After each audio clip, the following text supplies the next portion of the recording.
பேசி அறிந்தோம் ஒவ்வொரு நாளும். எத்தனை மனிதரை கண்டு மகிழ்ந்தோம் ஒவ்வொரு நாளும். எத்தனை நாட்டு தமிழரை இணைத்தோம் ஒவ்வொரு நாளும். எத்தனை அமைப்பின் நட்பினை கொண்டோம் ஒவ்வொரு நாளும். எத்தனை கேள்விகள் எத்தனை பதில்கள் ஒவ்வொரு நாளும். எத்தனை எத்தனை எத்தனை எத்தனை ஒவ்வொரு நாளும். கலந்துரையாடுவோம் கலந்துரையாடுவோம் கலந்துரையாடுவோம். எத்தனை செய்திகள் பேசி அறிந்தோம் ஒவ்வொரு நாளும். எத்தனை மனிதரை கண்டு மகிழ்ந்தோம் ஒவ்வொரு நாளும்.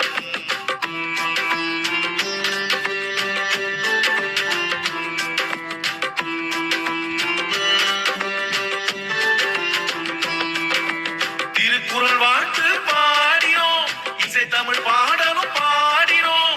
அறிவு வளர்ச்சிக்கு தேவைப்படும் வழி அனைத்தும் அனைத்தும் தேடினோம். ஆற்றல் மிகுந்த மனிதரை எல்லாம் தேடி தேடி ஓடினோம். அவர் உரை முடிந்த பின்னால் நாமும் அவருடன் கலந்து பேசினோம். உடல் நலம் பேசினோம், மனநலம் பேசினோம். பேச வேண்டிய வாழ்வின் செய்திகள் அடுக்கி அடுக்கி பேசினோம். சான்றிதழ் தந்தோம், வலையொலி தந்தோம், அன்பும் நன்றியும் போற்றினோம்.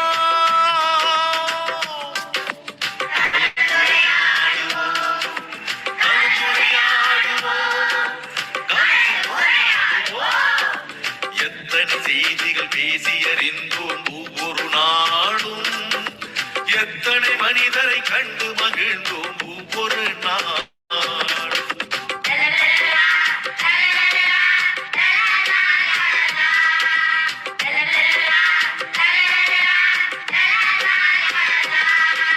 சங்க தமிழும் பேசினோம், இன்றைய தமிழும் பேசினோம். எந்த தமிழை பேசினாலும் நாம் பகுத்தறிவுடனே பேசினோம். தொல்லிய தொடங்கி சுவடிகள் வரையில் தோண்டி தோண்டி பேசினோம். பெண்ணிய தொடங்கி சூழ்நிலை வரையில் ஆய்ந்து தோய்ந்து பேசினோம். கவிதைகள் பாடினோம், கதைகளும் கூறினோம். பட்டிமன்றத்து நிகழ்வுகள் கூட பார்த்து பார்த்து பேசினோம். பிள்ளைகள் தொடங்கி பெரியவர் வரையில் இணைப்புரை தந்து பேசினோம்.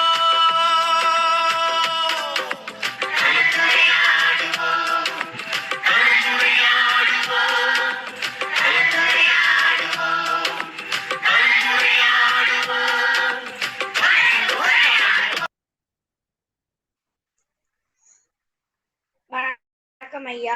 கலந்துரையாடுவோம் பேரவை தமிழ்நாடு நடத்தும் பெண்கள் களம். நிகழ்வு எண் 2225, 29/7/2026, புதன்கிழமை. திருவள்ளுவர் ஆண்டு 2057, ஆடி 13. இன்றைய சிறப்பு அழைப்பாளர் அம்மா அவர்களை கலந்துரையாடுவோம் பேரவையின் சார்பாக வருக வருக என வரவேற்கிறோம். குரலும் பொருளும் கூறுவதற்கு சகோதர சகோதரிகளையும் வரவேற்கிறோம்.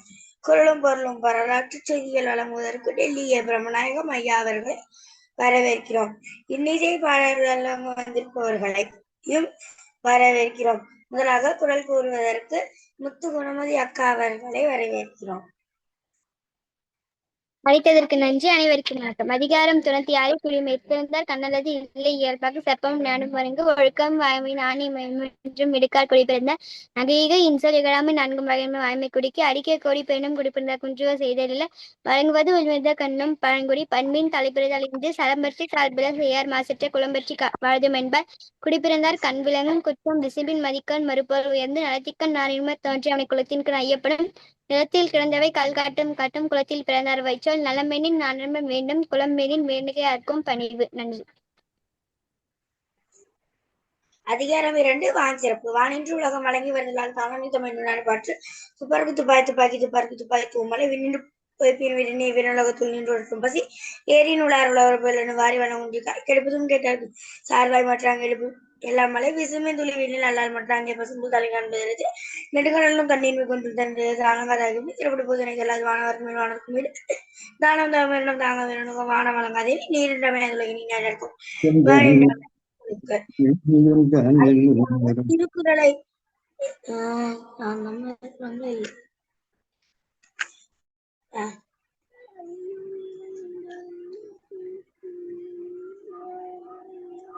அடுத்ததாக திருக்குறளை பாடலாக பாட வருகிறார் வீரமங்கை சாய்ராம் அம்மா அவர்கள்.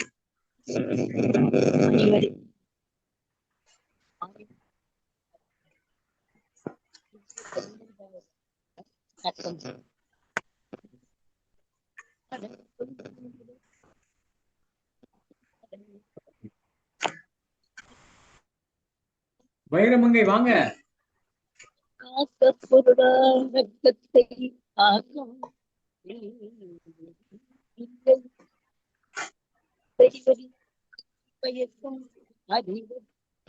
எனக்குதான் கேட்கலையான்னு தெரியலையே. அக்கா குணமதி அக்கா கேக்குதா? எனக்கு கேட்க மாட்டேங்குது. குணமதி அக்கா விட்டு விட்டு கேட்க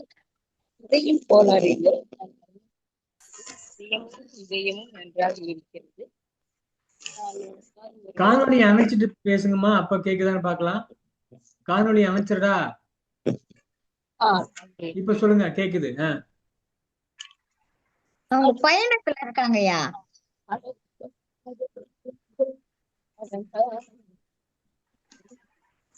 கேட்கவில்லை. தொடர்ந்து குரல் வழங்குவதற்கு வருகிறார். கேக்கல தங்கம்.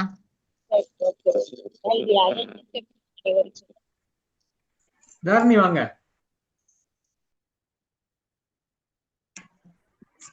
வணக்கம். அதிகார மதத்தை நான்கு அமைச்சு கதையும் களம் செய்யும் மரபினையும் ஆண்டது அமைச்சு.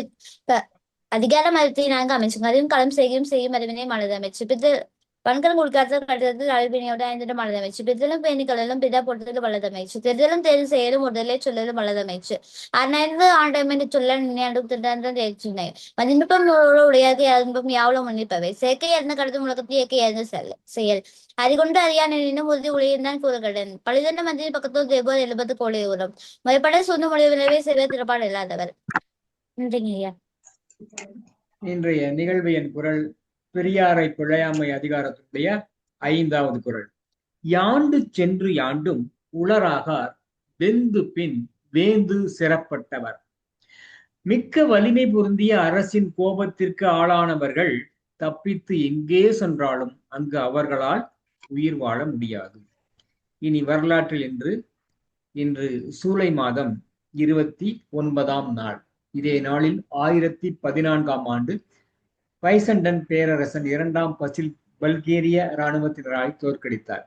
1030ஆம் ஆண்டு டானியரிடமிருந்து தனது முடியாட்சியை காப்பாற்றும் முகமாக நோர்வேயின் 2ஆம் ஓலா போரில் ஈடுபட்டு இறந்தார். 1567ஆம் ஆண்டு 1ஆம் ஜேம்ஸ் ஸ்காட்லாந்தின் மன்னராக முடிசூடினார். 1830ஆம் ஆண்டு பிரான்சின் 10ஆம் சார்லஸ் மொழி துறந்தார். 1848ஆம் ஆண்டு அயர்லாந்தில் டிப்போரி என்ற இடத்தில் பிரித்தானிய ஆட்சிக்கு எதிரான கிளர்ச்சி அடக்கப்பட்டது.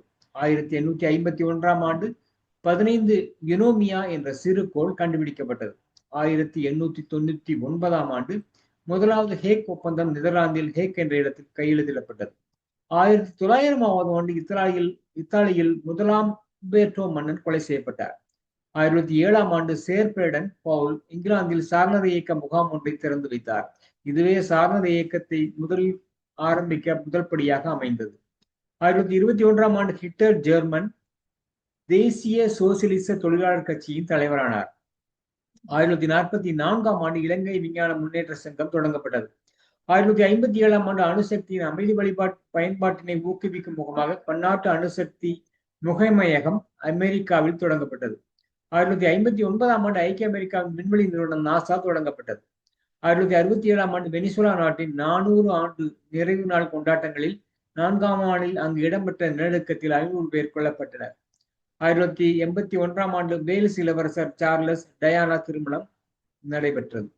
1987ஆம் ஆண்டு ஆங்கில கால்வாய் யூரோ சுரங்கம் அமைப்பதற்கான உடன்படிக்கையில் ஐக்கிய ராஜ்ய பிரதமர் மார்கரெட் தாச்சர் மற்றும் பிரான்ஸ் அதிபர் பிரான்சுவா மித்ரான் ஆகியோர் கையெழுத்திட்டனர்.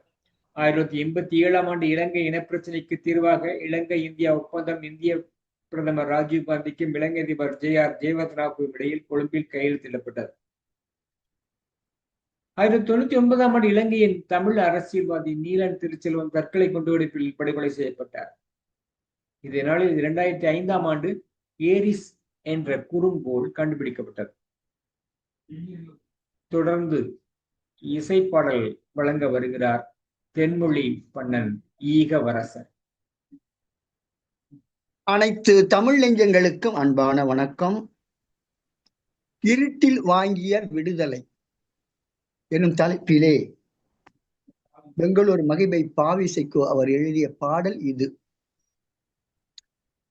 ஆண்டி தலைமையில் ஆண்களும் பெண்களும் ஒன்று திரண்டு போராடி, ஆண்டி தலைமையில் ஆண்களும் பெண்களும் ஒன்று திரண்டு போராடி, வெள்ளை பன்றியர் ஆட்சியை சாடி, உயர்வு என்று விடுதலை தேடி, இன்று வேண்டிய நற்பயன் கிட்டாது போனதால் திட்டுகிறார் கோதி போடு, கெட்டு போனதே பட்ட வெம்பாடு, இதுதானா விடுதலை நாடு, இதுதானா விடுதலை நாடு. நீண்ட விளம்பரம்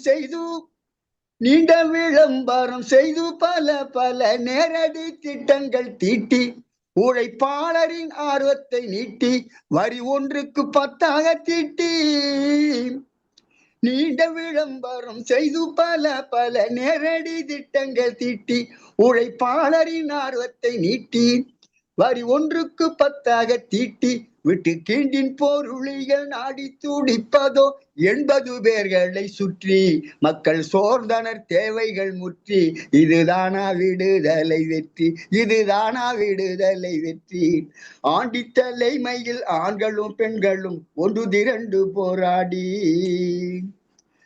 தீண்டும் உரிமையும் தேர்தல் முறைமையும் சட்டத்தில் மட்டுமே உண்டு, தீண்டும் உரிமையும் தேர்தல் முறைமையும் சட்டத்தில் மட்டுமே உண்டு, அடிமட்டத்தில் ஓடும் நீ2 இடர் வெட்ட தொலையாமல் மண்டும், இன்னும் ஆண்டான் அடிமை மேல் சாதி கீழ் சாதி பூசல்கள் செய்வதே ஆட்சி, கண்ணை கூச வைக்கும் கொடும் காட்சி, இதுவோ நம் விடுதலை மாட்சி, இதுவோ நம் விடுதலை மாட்சி.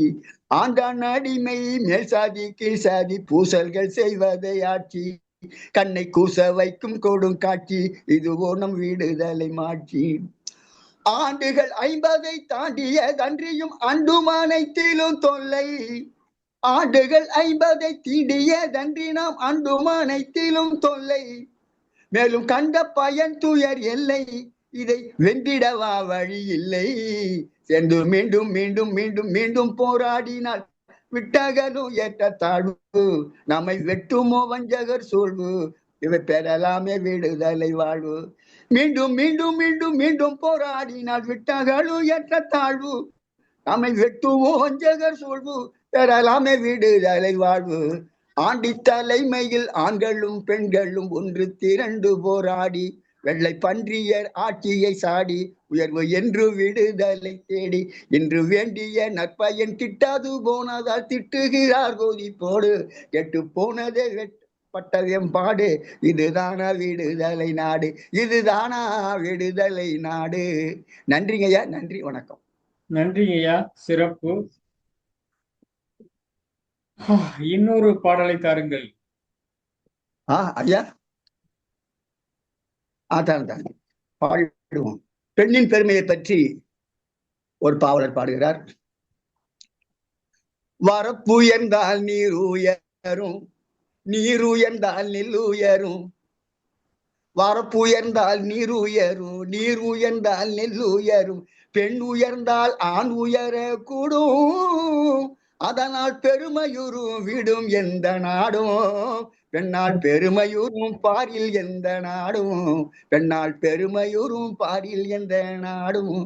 வரப்புயர்ந்தால் நீர் உயரும், நீர் உயர்ந்தால் நெல் உயரும், பெண் உயர்ந்தால் ஆண் உயர கூடும், அதனால் பெருமையுறும் விடும் எந்த நாடும், பெண்ணால் பெருமையுறும் பாரில் எந்த நாடும்.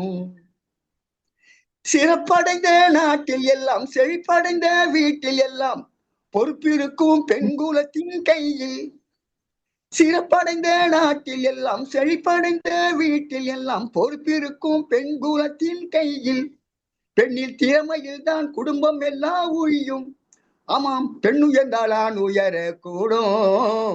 பெண்ணால் பெருமையோரும் பாரில் எந்த நாடும். பெண்ணால் பெருமையோரும் பாரில் எந்த நாடும். அருமை புரியாத சிலர் அலைக்கழிப்பார் பெண்ணினத்தை. அருமை புரியாத சிலர் அலைக்கழிப்பார் பெண்ணினத்தை. உரிமை தந்து துணையை போற்றும் ஆண்கள். அருமை புரியாத சிலர் அலைக்கழிப்பார் பெண்ணினத்தை. உரிமை தந்து துணையை போற்றும் ஆண்கள். நாட்டை உயர்த்துகின்ற உறுதிமிக்க தூண்கள். நாட்டை உயர்த்துகின்ற உறுதிமிக்க தூண்கள். ஆமாம், பெண் உயர்ந்தால் ஆண் உயர கூடும். பெண்ணால் பெருமையுறும் பாரில் எந்த நாடும். பெண்ணால் பெருமையுறும் பாரில் எந்த நாடும். நன்றிங்கய்யா, நன்றி. மகிழ்ச்சியா. சிறப்புழைப்பாளர் உள்ளூர் உள்நாடு என்றால் உடனே வந்திருப்பார். அவர் கென்யாவிலிருந்து வந்து கொண்டிருக்கிறார். அதுவரை பாடல் அருமை அருமை, மிக சிறப்பு. நல்ல நன்றி, மகிழ்ச்சி. அவர் பேச இருக்கிற தலைப்பில் நாம் உரையாடலாம். இன்று அவர் பேச எடுத்துக்கொண்டிருக்கின்ற தலைப்பு தமிழ் இலக்கியங்களில் பெண்களின் பருவங்கள். அனைவருக்கும் வணக்கம்.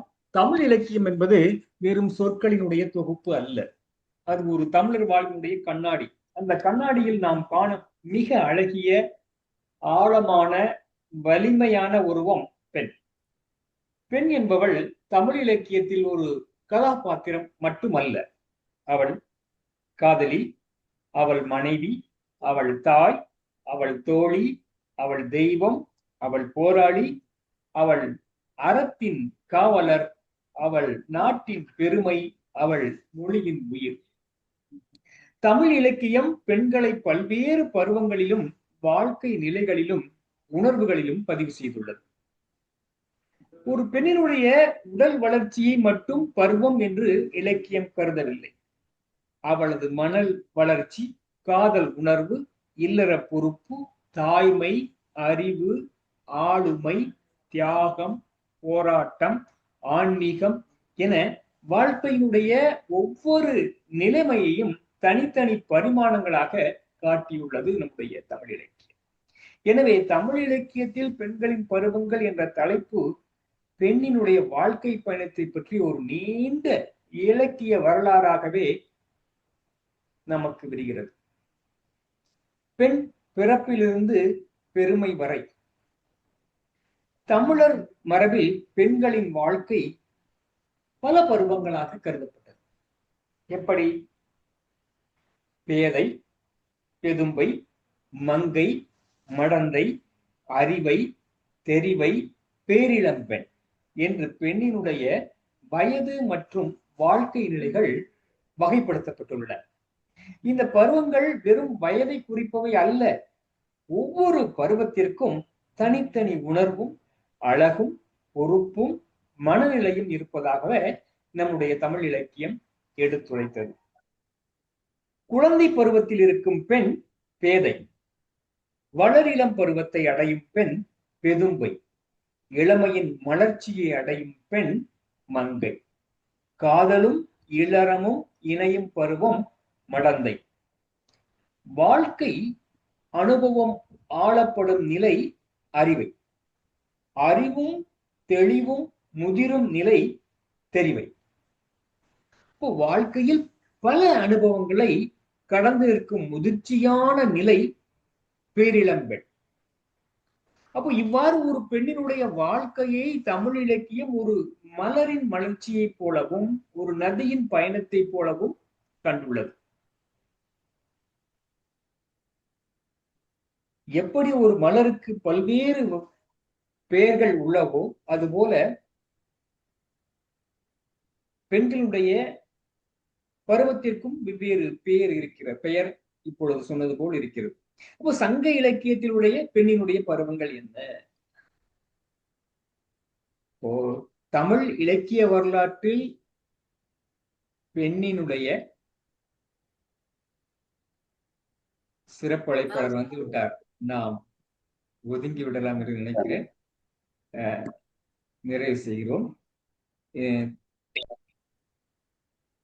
பெண்ணினுடைய பருவங்களை பேசுவது என்பது பெண்ணுடைய வயதை பேசுவது மட்டுமல்ல, அவரது வாழ்வை, வலிமையை, உணர்வை, உரிமையை, ஆளுமையை பேசுவதாகும். இப்பொழுது சிறப்பு அழைப்பாளரை அறிமுகப்படுத்த வருகிறார் நம்முடைய குரல் பாவை தாரணி. வாருங்கள் தாரணி. தமிழ்நாடு நடத்தும் பெண்கள் 2725 29/7/2026 அதிபன். திருவள்ளுவர் ஆண்டு 2057 கடகம் 13. இந்த சிறப்பழைப்பாளர் கவிஞர் சவிதாகுமார் அம்மா அவர்கள் MBA பேச்சாளர், எழுத்தாளர், கவிஞர், கென்யா தமிழ் சங்கத்தில் இருந்தவர். தாரணி ஒரு நிமிடம், நான் பதாகை பகிர்றேன். அம்மா அவங்க வந்துட்டு இருக்கிறாங்க. தாரணி அவங்க வரட்டும், நம்ம அவங்க பத்தி அறிமுகம் பண்ணும்போது அவங்க இருந்தா நல்லா இருக்கும் இல்லையா? வந்துட்டாங்களா? வந்துட்டாங்க இல்லையா? கென்யாவில மணி 2ங்க. இப்போ கென்யாவில மணி 2 பௌர்ணமி. சரிங்க. பௌர்ணமிக்கு நிறைய எல்லாருமே போய் கோயில் தாரணி அறிமுகம் பண்ணுங்க. பேரவை தமிழ்நாடு நடத்தும் பெண்கள் களம். இந்திய நிகழ்வில் 2725 29/7/2026 திருவள்ளுவர் ஆண்டு 2057 கடகம் 13. இந்த சிறப்பழைப்பாளர் கவிஞர் சபிதாகுமார் அம்மா அவர்கள் MBA கென்யா பேச்சாளர், எழுத்தாளர், கவிஞர், கென்யா தமிழ் சங்கத்தில் இருப்பவர், குழந்தைகளை வைத்து நிகழ்ச்சிகள் நடத்துபவர், தொகுப்பாளினி, நடனத்தில் நாட்டம் கொண்டவர். அம்மா அவர்கள் எடுத்துக்கொண்ட தலைப்பு தமிழ் இலக்கியத்தில் பெண்களின் பருவங்கள். அம்மா, நீங்கள் 6 மணி வரை உரையாற்ற அன்று அனைத்திலும் வாருங்களாம்.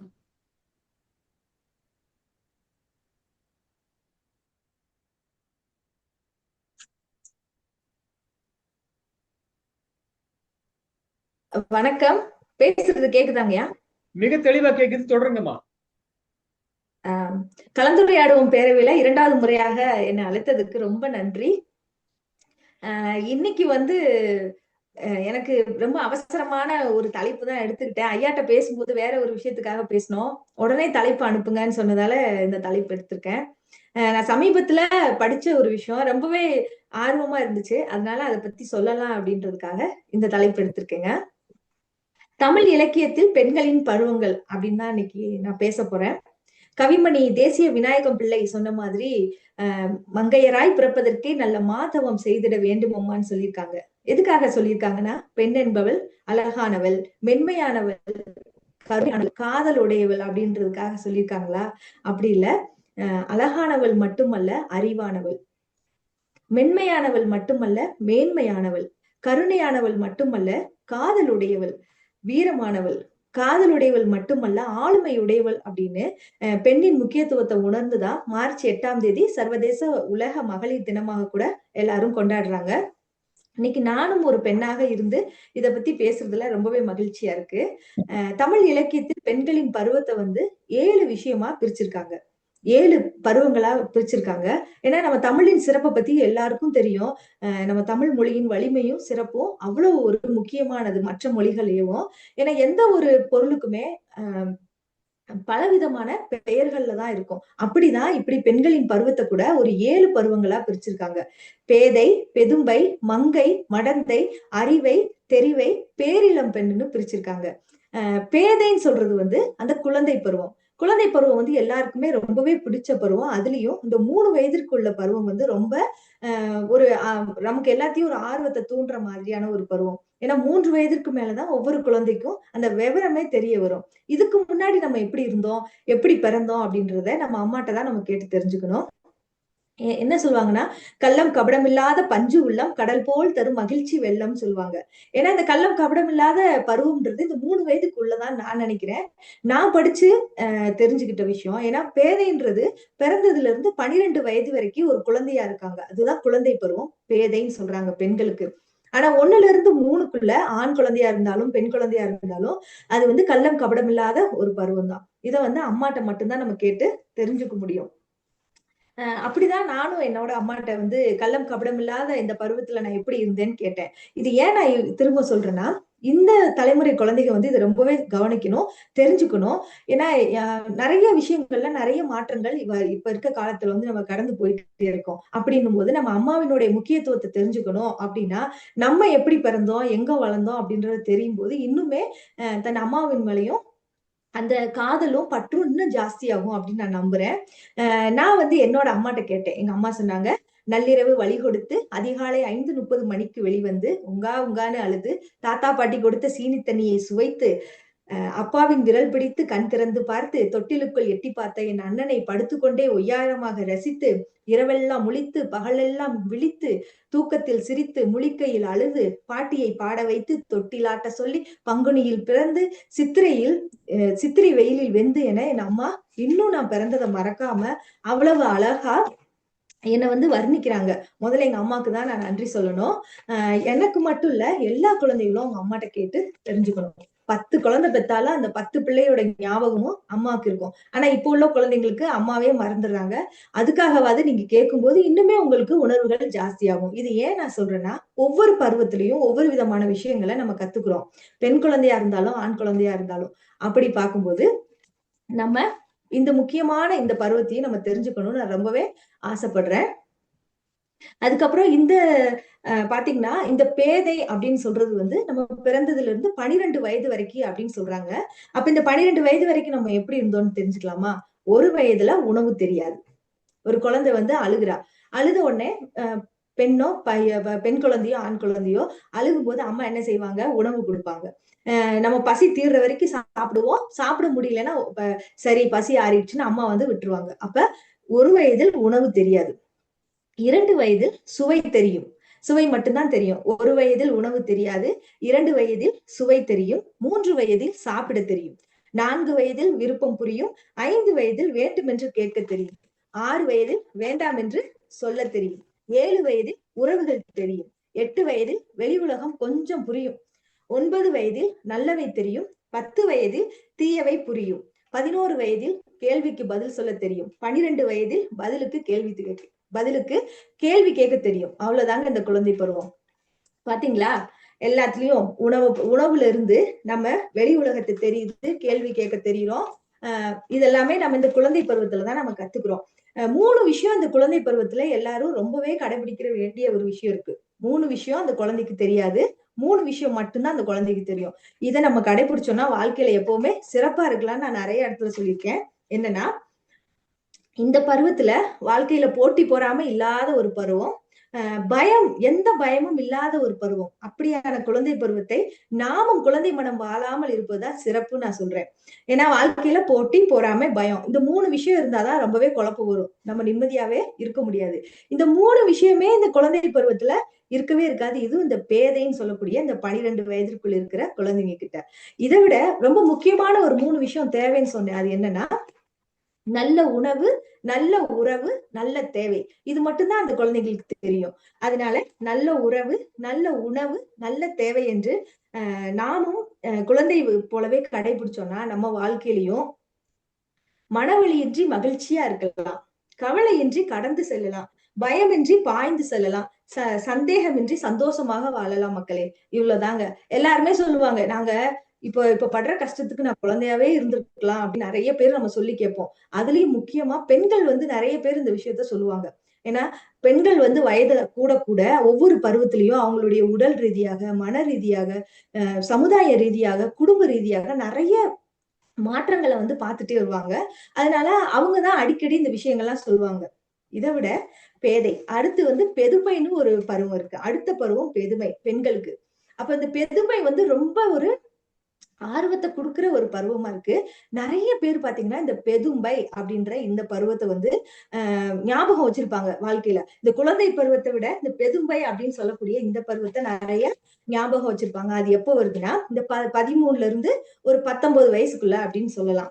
ஏன்னா இதுக்கு முன்னாடி எல்லாம் சுவை அறிந்து, சாப்பிட தெரிந்து, விருப்பம் புரிந்து, வேண்டும் என்று கேட்க தெரிந்து, வேண்டாம் என்று சொல்ல தெரிந்து, நல்லவை தெரிந்து, தீயவை புரிந்து, கேள்வி கேட்க தெரிந்து, பதில் சொல்ல தெரியும். இதெல்லாம் நம்ம கத்துக்கிறோம். இதுக்கப்புறம் நம்ம என்ன தெரியுமா செஞ்சுக்கிறோம்? அந்த 13ல இருந்து 15 வயசுக்குள்ள இருக்க குழந்தைங்க என்ன பண்றாங்கன்னா இந்த வயசுல தெரிஞ்சது கூட தெரியாத மாதிரி இருக்குமா.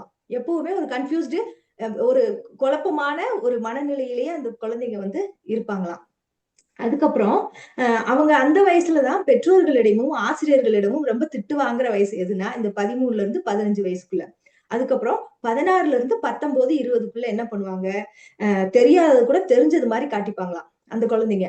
அவங்க வந்து இவங்கதான் மத்தவங்களை திட்டுவாங்க, எல்லாமே தெரியுமே நமக்குதான் அப்படின்னு எல்லாரையும் திட்டுற வயசு இந்த பருவத்துல, பெதும்பை அப்படின்ற பருவத்துல.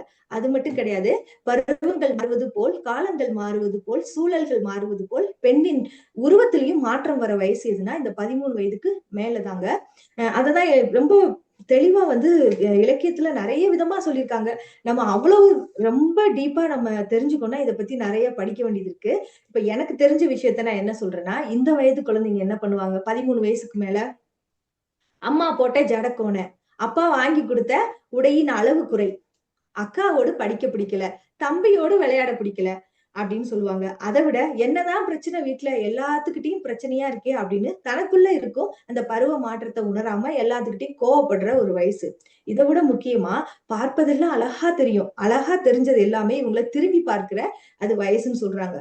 இது ஏன் நான் எல்லாருக்கும் ஒரு பிடித்த பருவம் அப்படின்னு சொல்றேன்னா, நிறைய பேரு இத அந்த வாழ்நாள் முழுவதும் மறக்க முடியாத ஒரு பருவம் இந்த பேதை. ஏன் சொன்னா, வருங்காலத்துல வரப்போற காதலை கூட நினைத்து நினைத்து கண்ட கனவை எல்லாம் மனதிற்குள் சிறையிட்டு அடைக்கும் வயதுன்னு சொல்றாங்க இத. மல்லிகை தோட்டத்து மலர்கள் எல்லாம் வாசம் வீசுற காலம் அது அப்படின்னு சொல்றாங்க. ஏன்னா குழந்தை பேதையிலிருந்து பெதுமையாகி பெதுமையிலிருந்து மங்கையாய் மாறுற வயசு அந்த 19ல இருந்து அந்த 25 வயசுக்குள்ள. அப்ப வந்து இந்த வயதுலதான் வாழ்க்கையை ரொம்ப சந்தோஷமா அனுபவிக்கிற ஒரு பருவம் அப்படின்னு சொல்றாங்க இந்த பெதும்பை. அடுத்து வந்து மங்கையாக மாறுறா ஒரு பெண்ணு. எப்படி மங்கையாக மாறுறா, ஒரு 25 வயதிற்கு மேலதான் ஒரு பெண்ணு மங்கையா மாறுறா, முழுமை அடைகிறா. அப்ப மங்கைனா என்ன அப்படின்னா, தன்னுடைய ஆளுமை திறத்தினுடைய முதல் அடின்னு தான் நான் சொல்றேன். எனக்கு புரிஞ்சது, நான் படித்ததுல சொல்றேன். ஏன்னா இந்த காலத்து குழந்தைகள் வந்து இதை தெரிஞ்சுக்கணும். முன்னாடி நம்மளுடைய சுதந்திரத்துக்கு முன்னாடியா இருக்கட்டும், இல்ல நம்ம வரலாற்று கதைகள் எல்லாம் நம்ம பார்த்திருப்போம். பெண்களுடைய வாழ்க்கையை ஒரு 25 வயசுலயே நமக்கு முடிஞ்சிரும். இப்ப பேரிளம் பெண் அப்படின்றது இப்ப உள்ள கணக்குப்படி ஒரு 70 வயதிற்கு மேல் உள்ள பெண்ணுன்னு சொல்ல வராங்க. ஆனா அந்த காலத்துல பாத்தீங்கன்னா 13 வயசுலயே அந்த குழந்தை திருமண வாழ்க்கையில நுழைஞ்சிடுவா. அப்ப 13 வயசுலயே அவ இன்னொரு வாழ்க்கையை வாழ ஆரம்பிச்சு ஒரு 25 வயசுக்குள்ள குழந்தைகள்லாம் பெத்து 40 வயசுலயே பேரிளம் பெண்ணாவே மாறிடுவா. அவ ஒரு முதிர்ச்சியான ஒரு பெண்மணியா அவளை மாத்திடுறாங்க. ஆனா இப்ப வந்து அது கிடையாது. அதுக்கெல்லாம் காரணம் என்னன்னா, இந்த மடந்தை அறிவை தெரிவைன்னு சொல்ற அந்த 40 வயதுல இருந்து ஒரு 60 வயதுக்குள்ள இருக்க பெண்கள்லாம் அவ்வளவு நமக்கு போராடி இருக்காங்க. அதெல்லாம் என்னன்னு நான் அடுத்து சொல்றேன். இப்போ மங்கை வந்து ஒரு 25 வயதுல வந்து அவ மாறுறா. இங்க வந்து கென்யால மாதத்திற்கு ஒரு முறை ஏதாவது ஒரு தலைப்பு மாதிரி கொடுத்து இந்த பெண்கள் குழுல வந்து கட்டுரைகளோ கவிதைகளோ எழுத சொல்லுவாங்க. அப்படி வந்து ஒரு தலைப்பு கொடுத்திருந்தாங்க, சேலை சொல்லும் செய்திகள் அப்படின்னு. இது வந்து ரொம்பவே ஆர்வமா இருந்துச்சு. அந்த தலைப்பு கேட்கும் போதே வந்து எல்லாரும் அதற்கான ஒரு விளக்கமோ இல்ல ஒரு சேலையை பத்தி ஒரு கற்பனையில வந்து ஏதோ நிறைய வந்து சொல்லிட்டே இருந்தாங்க. ஆனா எனக்கு அந்த இடத்துல எனக்கு புரிஞ்சது என்னன்னா, சேலை சொல்லும் செய்திகள்ன்றது இந்த மங்கை பருவத்துலதான் தொடங்குது அப்படின்னு நான் நினைச்சு நான் ஒரு கவிதை எழுதினேன். என்னன்னா, சேலை சொல்லும் செய்திகள். பெண்ணே, தாய் கட்டிய சேலையின் வாசம் பார்த்து வளர்ந்தாய். தாய் மாமன் வாங்கி கொடுத்த சேலையைத்தான் முதலில் அணிந்தாய்.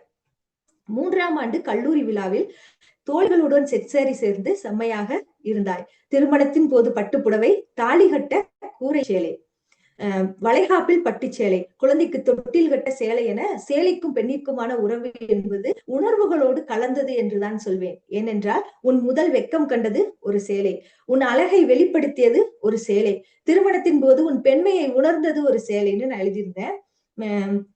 அந்த இது ஏன் நான் இங்க சொல்றேன்னா, அந்த சேலைக்குமான உறவை நம்ம தொடங்குற வயசு எதுனா இந்த மங்கை அப்படின்ற ஒரு பருவத்துல தான். ஏன்னா இந்த 25 வயதிற்கு மேலதான் குழந்தைங்க எல்லாம் படிச்சு முடிச்சு நம்ம இந்த சமுதாயத்தை நோக்கி வெளியில வர ஒரு பருவம். அதுலதான் ஆளுமையினுடைய முதல் படி வைக்கிற இடம் அதுதான். ஏன்னா நிறைய பெண்களை நம்ம வரலாற்றுல பார்த்திருக்கோம். எப்படின்னா, ஒரு பெண்ணா வந்து பிறக்கிறா, பிறந்ததுக்கு அப்புறம் நம்ம அவளை என்ன சொல்றோம், பெண்ணாய் பிறந்து பெருமையா அவ வளர்ந்துகிட்டே இருக்கா. அதுக்கப்புறம் அன்னையா அன்பு காட்டுறா, ஆசிரியையா அறிவு கொடுக்குறா, தோழியாய் தோள் கொடுக்குறா, மனைவியாய் மகிழ்ச்சி கொடுக்குறா.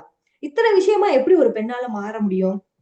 குழந்தையாய் குமரியாய் மட்டுமில்லாம பிறந்த மண்ணிற்காகவும் வாழும் போதே சாதிக்க வேண்டும், மறைந்த பின்பு தனக்கான அடையாளம் படைக்க வேண்டும் என்று பெண்கள் வாழ்ந்திருக்காங்க. அவங்க எல்லாமே எப்ப தொடங்கியிருக்காங்க? அவங்களுடைய ஆளுமையும் அவங்களுடைய ஆற்றலையும் இந்த மங்கை பருவத்துலதான் தொடங்கியிருக்காங்க. சாதாரணமா சொல்லுவோம், பொறுமையா இருக்கணும், வீரமா இருக்கணும், கம்பீரமா இருக்கணும், சாதிக்கணும், சமூக சேவையால இருக்கணும் அப்படின்னா இதுக்கு நிறைய பெண்கள் நம்மளுடைய வரலாற்றுல இருக்காங்க. அதுக்கு எடுத்துக்காட்டு தான் பொறுமையில் சீதையாய், வீரத்தில் ஜான்சி ராணியாய், வெற்றியில் வேலு நாச்சியாராய், கம்பீரத்தில் இந்திராவாய், கற்பில் கண்ணகியாய், சாதனையில் கல்பனா சாவ்லாவாய், சமூக சேவையில் அன்னை தெரசாவாய் இருன்னு நிறைய பேர் நம்ம சொல்லி கேள்விப்பட்டிருப்போம். இது எல்லாமே அந்த காலத்து பெண்கள் சாதிச்ச பருவம் எதுன்னு தெரியுமா? இந்த மங்கை பருவத்துலதான் தொடங்கியிருக்காங்க. இது இந்த காலத்து பெண்கள் வந்து கண்டிப்பா அதை தெரிஞ்சுக்கணும். அடுத்து மடந்தை அறிவை தெரிவைன்னு சொல்றாங்க. 40 வயதுக்கு மேல கடந்துட்டோம். நான் முன்னாடி சொன்ன மாதிரி நம்ம முன்னாடி படிச்ச கதைகள்லயும் சரி, வரலாற்றுலயும் 40 வயதுலயே ஒரு பெண் வந்து ஒரு முழுமையான ஒரு பெண்மணியா அவ்வளவுதான். அவ வந்து இந்த பேரிளம் பெண்ணுன்னு சொல்றாங்களோ, ஒரு முதிர்ச்சி அடைந்த ஒரு பெண்ணா மாறிடுவா. ஆனா இப்ப உள்ள காலகட்டத்துல 40 வயசுல தாங்க அவங்க சிறகவே விரிக்க ஆரம்பிக்கிறாங்க. ஏன்னா அவங்களுடைய ஆளுமை திறன், முன்னாடி சொன்னேன், முதல் படி ஆளுமை திறனை 25 வயதிற்கு மேலதான் வருது. ஆனா அவங்க அறிவு சார்ந்து அவங்களுடைய அனுபவம் சார்ந்த வாழ்க்கையை எப்ப அவங்க தொடங்க ஆரம்பிக்கிறாங்கன்னா இந்த மடந்தை அறிவை தெரிவை அப்படின்றதுதான். 40 வயதிற்கு மேல எல்லாருமே அவங்களுடைய அறிவு சார்ந்த அனுபவம் சார்ந்த வாழ்க்கையை தாங்க வாழ தொடங்குறாங்க. இப்ப யாரையாவது நீங்க பார்த்து ரொம்ப அழகா இருக்கீங்க அப்படின்னு நீங்க ஒரு வயசுல இருக்கிறவங்கள மங்கைய சொன்னீங்கன்னு வச்சுங்களேன், ரொம்பவே சந்தோஷப்படுவாங்க. அப்படியா, நான் ரொம்ப அழகா இருக்கேன். பெண்களுக்கு வந்து இந்த மாதிரியான பாராட்டுக்கள்லாம் ரொம்ப பிடிக்கும். ஆனா நீங்க இந்த மடந்தைய அறிவை தெரிவைன்னு இந்த பருவங்கள்ல இருக்காங்க, 40க்கு மேல 60, 60ல இருந்து 70க்குள்ள இந்த மாதிரியான பெண்கள் நீங்க சொன்னீங்கன்னா அடுத்து ரொம்பவே கவனமா இருக்க ஆரம்பிச்சிருவாங்க. ஏன்னா அவங்க அனுபவம் சார்ந்த வாழ்க்கையை வந்து ஆரம்பிச்சிருவாங்க. என் திறமைக்கு நீ மதிப்பு கொடு, என் அறிவுக்கு என் அறிவை பார்த்து நீ பாராட்டு, என் திறமைக்கு நீ வழி கொடுன்னு தான் அவங்க வந்து இருப்பாங்க. ஏன்னா அவங்க வந்து நிறைய பொறுப்புகளை கடந்து வந்திருப்பாங்க. இப்போ நம்ம இத சொல்றோம். இதுக்கு முன்னாடியான காலத்துல திருவள்ளுவர் வந்து அப்பவே இந்த அறிவை தெரிவை மடந்தை, நான் சொல்றேன்ல, மடந்தை அறிவை தெரிவை, இந்த பெண்களை வந்து எப்படி பார்த்திருக்காங்கன்னா, தற்காத்து தற்கொண்டான் பேணி தகைச்சான்று சொல்காத்து சோர்விலால் பெண்ணு திருவள்ளுவர் அப்பவே நம்ம பெண்களை பார்த்து சொல்லியிருக்காரு. ஏன்னா பெண் என்பவள் தன்னைத்தான் காத்துக்கொள்வாள், தன் கணவனையும் காத்துப்பாளாம், தனக்குள்ள இருக்கிற நல்ல பெயரையும் காத்துக்கொள்வா, அதை விட சோர்வின்றி வேலை செய்வாளாங்க பெண்ணு. அப்ப இதெல்லாம் எப்ப வரும்னா இந்த 40 வயதிற்கு மேலுள்ள பெண்கள் தான். அப்போ எத்தனை வேலை ஒரு பெண்ணால செய்ய முடியுது பாருங்க. இப்ப சொல்றாங்க மல்டி டாஸ்க் பண்றாங்க அப்படின்னா அதுக்கு திருவள்ளுவர் அப்பவே சொல்லிட்டாரு, எல்லாத்தையும் அவளால காத்துக்க முடியும், எல்லா வேலையும் அவளால செய்ய முடியும் அப்படின்னு. அப்ப இந்த 40 வயதிற்கு உள்ள பெண்கள் வந்து அனுபவம் சார்ந்து அறிவு நிறைந்து ரொம்ப வந்து வீரத்தோட வாழ தொடங்குற வயசுல இது.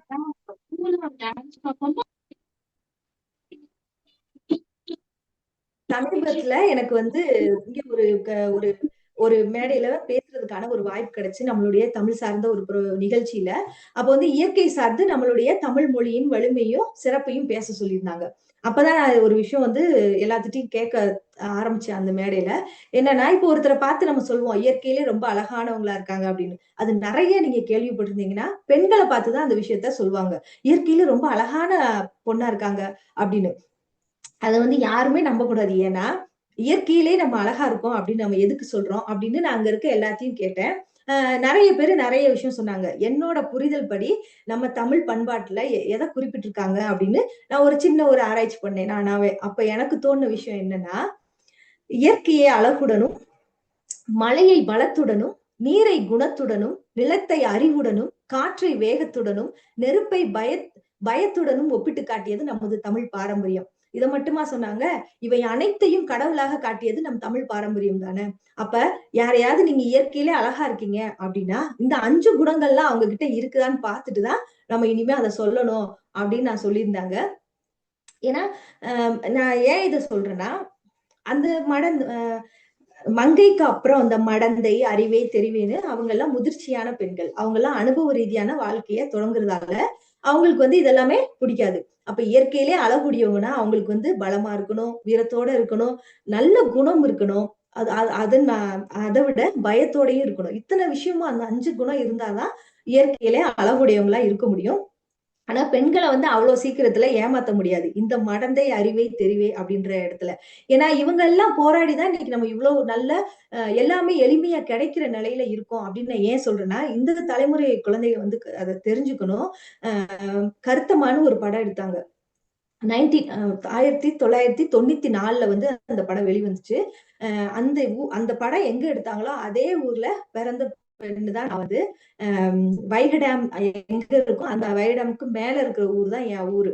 பெண்கள் பிறக்கிறதுக்கே அனுமதி இல்லாத ஒரு காலகட்டம் அது. 1985க்கு முன்னாடி தென் மாவட்டங்கள்ல நிறைய இடத்துல பாத்தீங்கன்னா பெண்களை பிறக்கவே விட மாட்டாங்க. அந்த அளவுக்கு 1 இல்ல 2 இருந்தாலே போதும். அதுக்கு மேல கொஞ்சம் கஷ்டம். அந்த மாதிரியான ஒரு சூழ்நிலை. பெண்கள் வந்து பெண் சிசு கொலை, பெண் அடிமைத்தனம், பெண் வன்கொடுமை, வரதட்சணை கொடுமை இப்படி நிறைய பார்த்துதான் வந்திருக்காங்க நம்மளுடைய முன்னோர்கள். அப்ப வந்து என்ன சொல்லுவாங்கன்னா, எங்க மாவட்டத்துல எல்லாம் தாய்ப்பால நீ குடிக்க தலையெழுத்து இல்லையடி, கள்ளிப்பால நீ குடிச்சு கண்ணுறங்கு நல்லபடி, அடுத்த ஒரு செல்வம் வந்து ஆனா நீ பிறந்தா இந்த பூமியில பிறக்கணும், போய் வாடி அன்னக்கிளின்னு பெண்ணை வந்து பெண் சிசு கொலை செஞ்சு அனுப்பிச்சிருவாங்க. அந்த மாதிரியான சூழல்கள் எல்லாம் இப்ப இந்த மடந்தை அறிவை தேவைன்னு சொல்றோம்ல, 40ல இருந்து 70 வயதுக்குள்ள இருக்க பெண்கள் எல்லாமே இதெல்லாம் கடந்துதான் வந்திருக்காங்க. முன்னாடியே சொன்ன மாதிரி பெண் சிசு கொலை, பெண் வன்கொடுமை, வரதட்சணை கொடுமை, இப்படி குடும்ப வன்முறை இதெல்லாம் போராடிதான் இன்று பெண்கள் நாட்டின் கண்கள் என்று சொல்லும் அளவிற்கு பெண்களுக்கான சம உரிமை, கல்வி, அடிமைத்தனத்தை அடியோடு அழித்து இன்று எல்லா பெண்களுமே சிங்க பெண்களாக ஜொலிக்கிறாங்க. இதுக்கு எல்லாம் காரணம் யாருன்னு நம்ம இன்னைக்கு உள்ள தலைமுறை குழந்தைகள் எல்லாருமே அதை தெரிஞ்சுக்கணும். அது மட்டும் இல்ல, அடுத்து பேரிளம் பெண்ணுன்னு ஒரு பருவம் இருக்கு. அது வந்து ஒரு 70 வயதுக்கு மேலு. நம்ம ஒரு சாதிக்கணும்னு நினைக்கிறோம். நம்ம எதுக்குமே வயதுன்றது ஒரு விஷயமே கிடையாது. அதனால நம்ம வந்து இந்த வயதுல தான் நான் சாதிக்கணும், இந்த வயதுலதான் என்னால இது முடியும் அப்படின்றது எப்பவுமே இருந்ததுல, இனிமேலும் அது இருக்க போறது இல்ல. இருந்தாலுமே நமக்கு வயதுன்ற ஒரு விஷயத்தை விட்டுட்டு ஒவ்வொரு பருவத்திலையும் இந்த மாதிரி 7 பருவம் நம்ம இலக்கியத்துல சொல்லியிருக்காங்க. இந்த 7 விதமான பருவத்திலையும் நம்ம என்ன கத்துக்கிறோம், எவ்வளவு அனுபவிக்கிறோம். ஏன்னா மற்ற உயிரினங்களை விட, ஆண்களை விட, மற்ற விஷயங்களை விட பெண்களுக்கு வலிமையும் ஆற்றலும் ஜாஸ்தின்னு சொல்றாங்க. ஏன்னா உடல் ரீதியாக, மன ரீதியாக நிறைய விஷயங்களை நம்ம வந்து கையாண்டு, அது மட்டும் கிடையாது, குடும்பம், நம்ம சமூகம் இதையும் சார்ந்து நம்ம வாழ வேண்டிய ஒரு கட்டாயத்துலதான் நம்ம இருக்கோம். அப்படின்னும் போது நமக்கு தான் வலிமை ஜாஸ்தி. அதனால உடம்பு வந்து நல்லா இருந்தாலே போதும். இப்ப எப்படி ஒரு பறவைக்கு சிறகு எப்படி முக்கியமோ, சிறகு எத்தனை நாளைக்கு வலிமையோட இருக்கோ அவ்வளவு நாள் அந்த பறவையால ரொம்ப சிறப்பா நல்ல உயரத்துக்கு பறக்க முடியும். அதே மாதிரி பெண்களுக்கும் அவங்களுடைய உடல்ன்றது சிறகு மாதிரிதான். நிறைய ஹார்மோனல் சேஞ்சஸ்ன்னு இப்ப சொல்றாங்க. அந்த மாதிரியான விஷயங்கள்லாம் நிறைய உடம்புல நடக்கும். அதை மட்டும் நம்ம கரெக்ட் சரியான முறையில நம்ம உடம்பை பராமரிச்சோம்னா நம்மளும் சிறகடித்து எந்த வயதுலயும் பறக்கலாம் அப்படின்றத நான் சொல்றேன். இதுக்கு முன்னாடி ஒரே ஒரு விஷயம், நம்ம முண்டாசு கவி சொன்ன இந்த கவிதையோட என்னோட இதை முடிச்சுக்கிறேன். பயந்து பணிந்து மிரண்டது போதும், இனி துணிந்து மீண்டெழ வேண்டும். மழலை மனம் மாறாத உன்னை வன்புணர வருவோனாயின் மாற வேண்டியது அவனே. மாற்றம் காண்போம் இனிமே. அடுத்த அடியை நீ எடுத்து வைத்தால் 1000 கதவுகள் திறந்திடும் உனக்கு. அழுகை அதை நீ துடைத்தெறிந்தால் ஆடவர் திமிரும் அடங்கிடும். வழியது மட்டும் நிலைத்திருக்கும், விதி என்று தேங்கி விடாமல் வீரம் கொண்டு வெளிவா பெண்ணேன்னு அப்பவே நம்ம முண்டாசு கவி சொல்லிட்டாங்க. அதனால வயது வந்து நமக்கு எந்த ஒரு தடையும் இல்லை. எல்லா பருவத்திலையும் எல்லாமே கத்துக்கிட்டு அந்தந்த பருவத்துல நம்ம செய்ய வேண்டிய விஷயத்த செஞ்சு அடுத்து 40-35 வயசுக்கு மேல அனுபவம் சார்ந்து, அறிவியல் சார்ந்து, அறிவு சார்ந்த விஷயங்களை நம்ம தொடங்கணும்னா வாழ்க்கையில எப்பவுமே ரொம்ப மகிழ்ச்சியா இருக்கலாம் அப்படின்னு சொல்லிட்டு என்னோட உரையை முடிச்சுக்கிறேன். நன்றி, வணக்கம். நன்றி சபிதா அவர்களே. இன்னும் 10 நிமிடங்கள் இருக்கு எங்களுடன் பேசுவதற்கு. இன்னும் பேசுறதுக்கு ஏதாவது செய்திகள் இருந்தா பேசுங்க, நாங்க கேட்க தயாராக இருக்கிறோம். இன்னும் ஒரு 10 நிமிஷம் இருக்கு. அதுவும் நம்ம உங்களுடைய இனிமையான குரல். அதுல ஒரு விஷயம் என்னன்னா, நீங்க இயற்கையாகவே அழகா இருக்கீங்க. அந்த செய்தி சொன்னீங்கல்ல, அந்த உங்களுடைய யூடியூப்பை நான் பார்த்துட்டு உங்களுக்கு வாழ்த்து சொல்ல போய் தான் நான் உங்களை வந்து இந்த கலந்துரையாடல பிடிச்சேன். இது நல்லா இருக்கு சபிதா, நீங்க தானே போட்டீங்க அப்படின்னு சொல்லிட்டு பார்க்கும்போது ரொம்ப அற்புதமான யூடியூப். நம்ம எல்லாருக்கும் தான் என்னுடைய ஸ்டேட்டஸ்ல வச்சேன். ரொம்ப அற்புதமான ஒரு வீர மங்கையை நாம் சந்திக்கிறோம். இன்னும் ஒரு 10 நிமிடங்கள் இருக்கு. வாய்ப்பு இருந்தா பேசுங்க, இல்லைன்னா முடிச்சுக்கலாம்னா முதல் வாழ்த்துரையை நீதிபதி அவர்கள் தொடங்குவார்.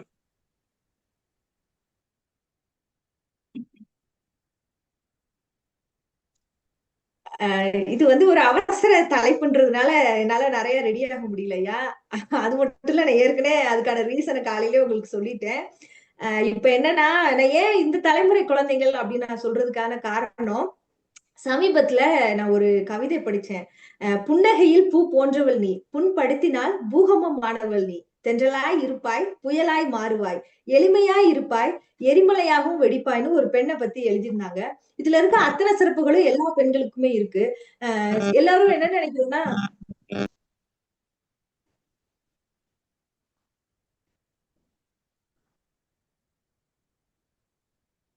எல்லாரும் என்ன நினைக்கிறோம், நமக்கு ஒரு குறிப்பிட்ட ஒரு பருவம், அந்த மங்கை ஆனதுக்கு அப்புறம் நம்ம முழுமை அடைஞ்சிடறோம், நமக்கு அவ்வளவுதான் வாழ்க்கையில அப்படின்னு அவங்களுக்குள்ளேயே ஒரு கட்டுப்பாட்டுக்குள்ள போயிடுறாங்க. அப்படி கிடையவே கிடையாது. நான் அப்பவே சொன்ன மாதிரி மடந்தை, அறிவை, தெரிவை, பேரிளம் பெண்ணுன்னு நமக்கு நிறைய பருவங்கள் கொடுத்திருக்காங்க. ஆரோக்கியம் மட்டும்தான் பெண்களுக்கு முக்கியம்.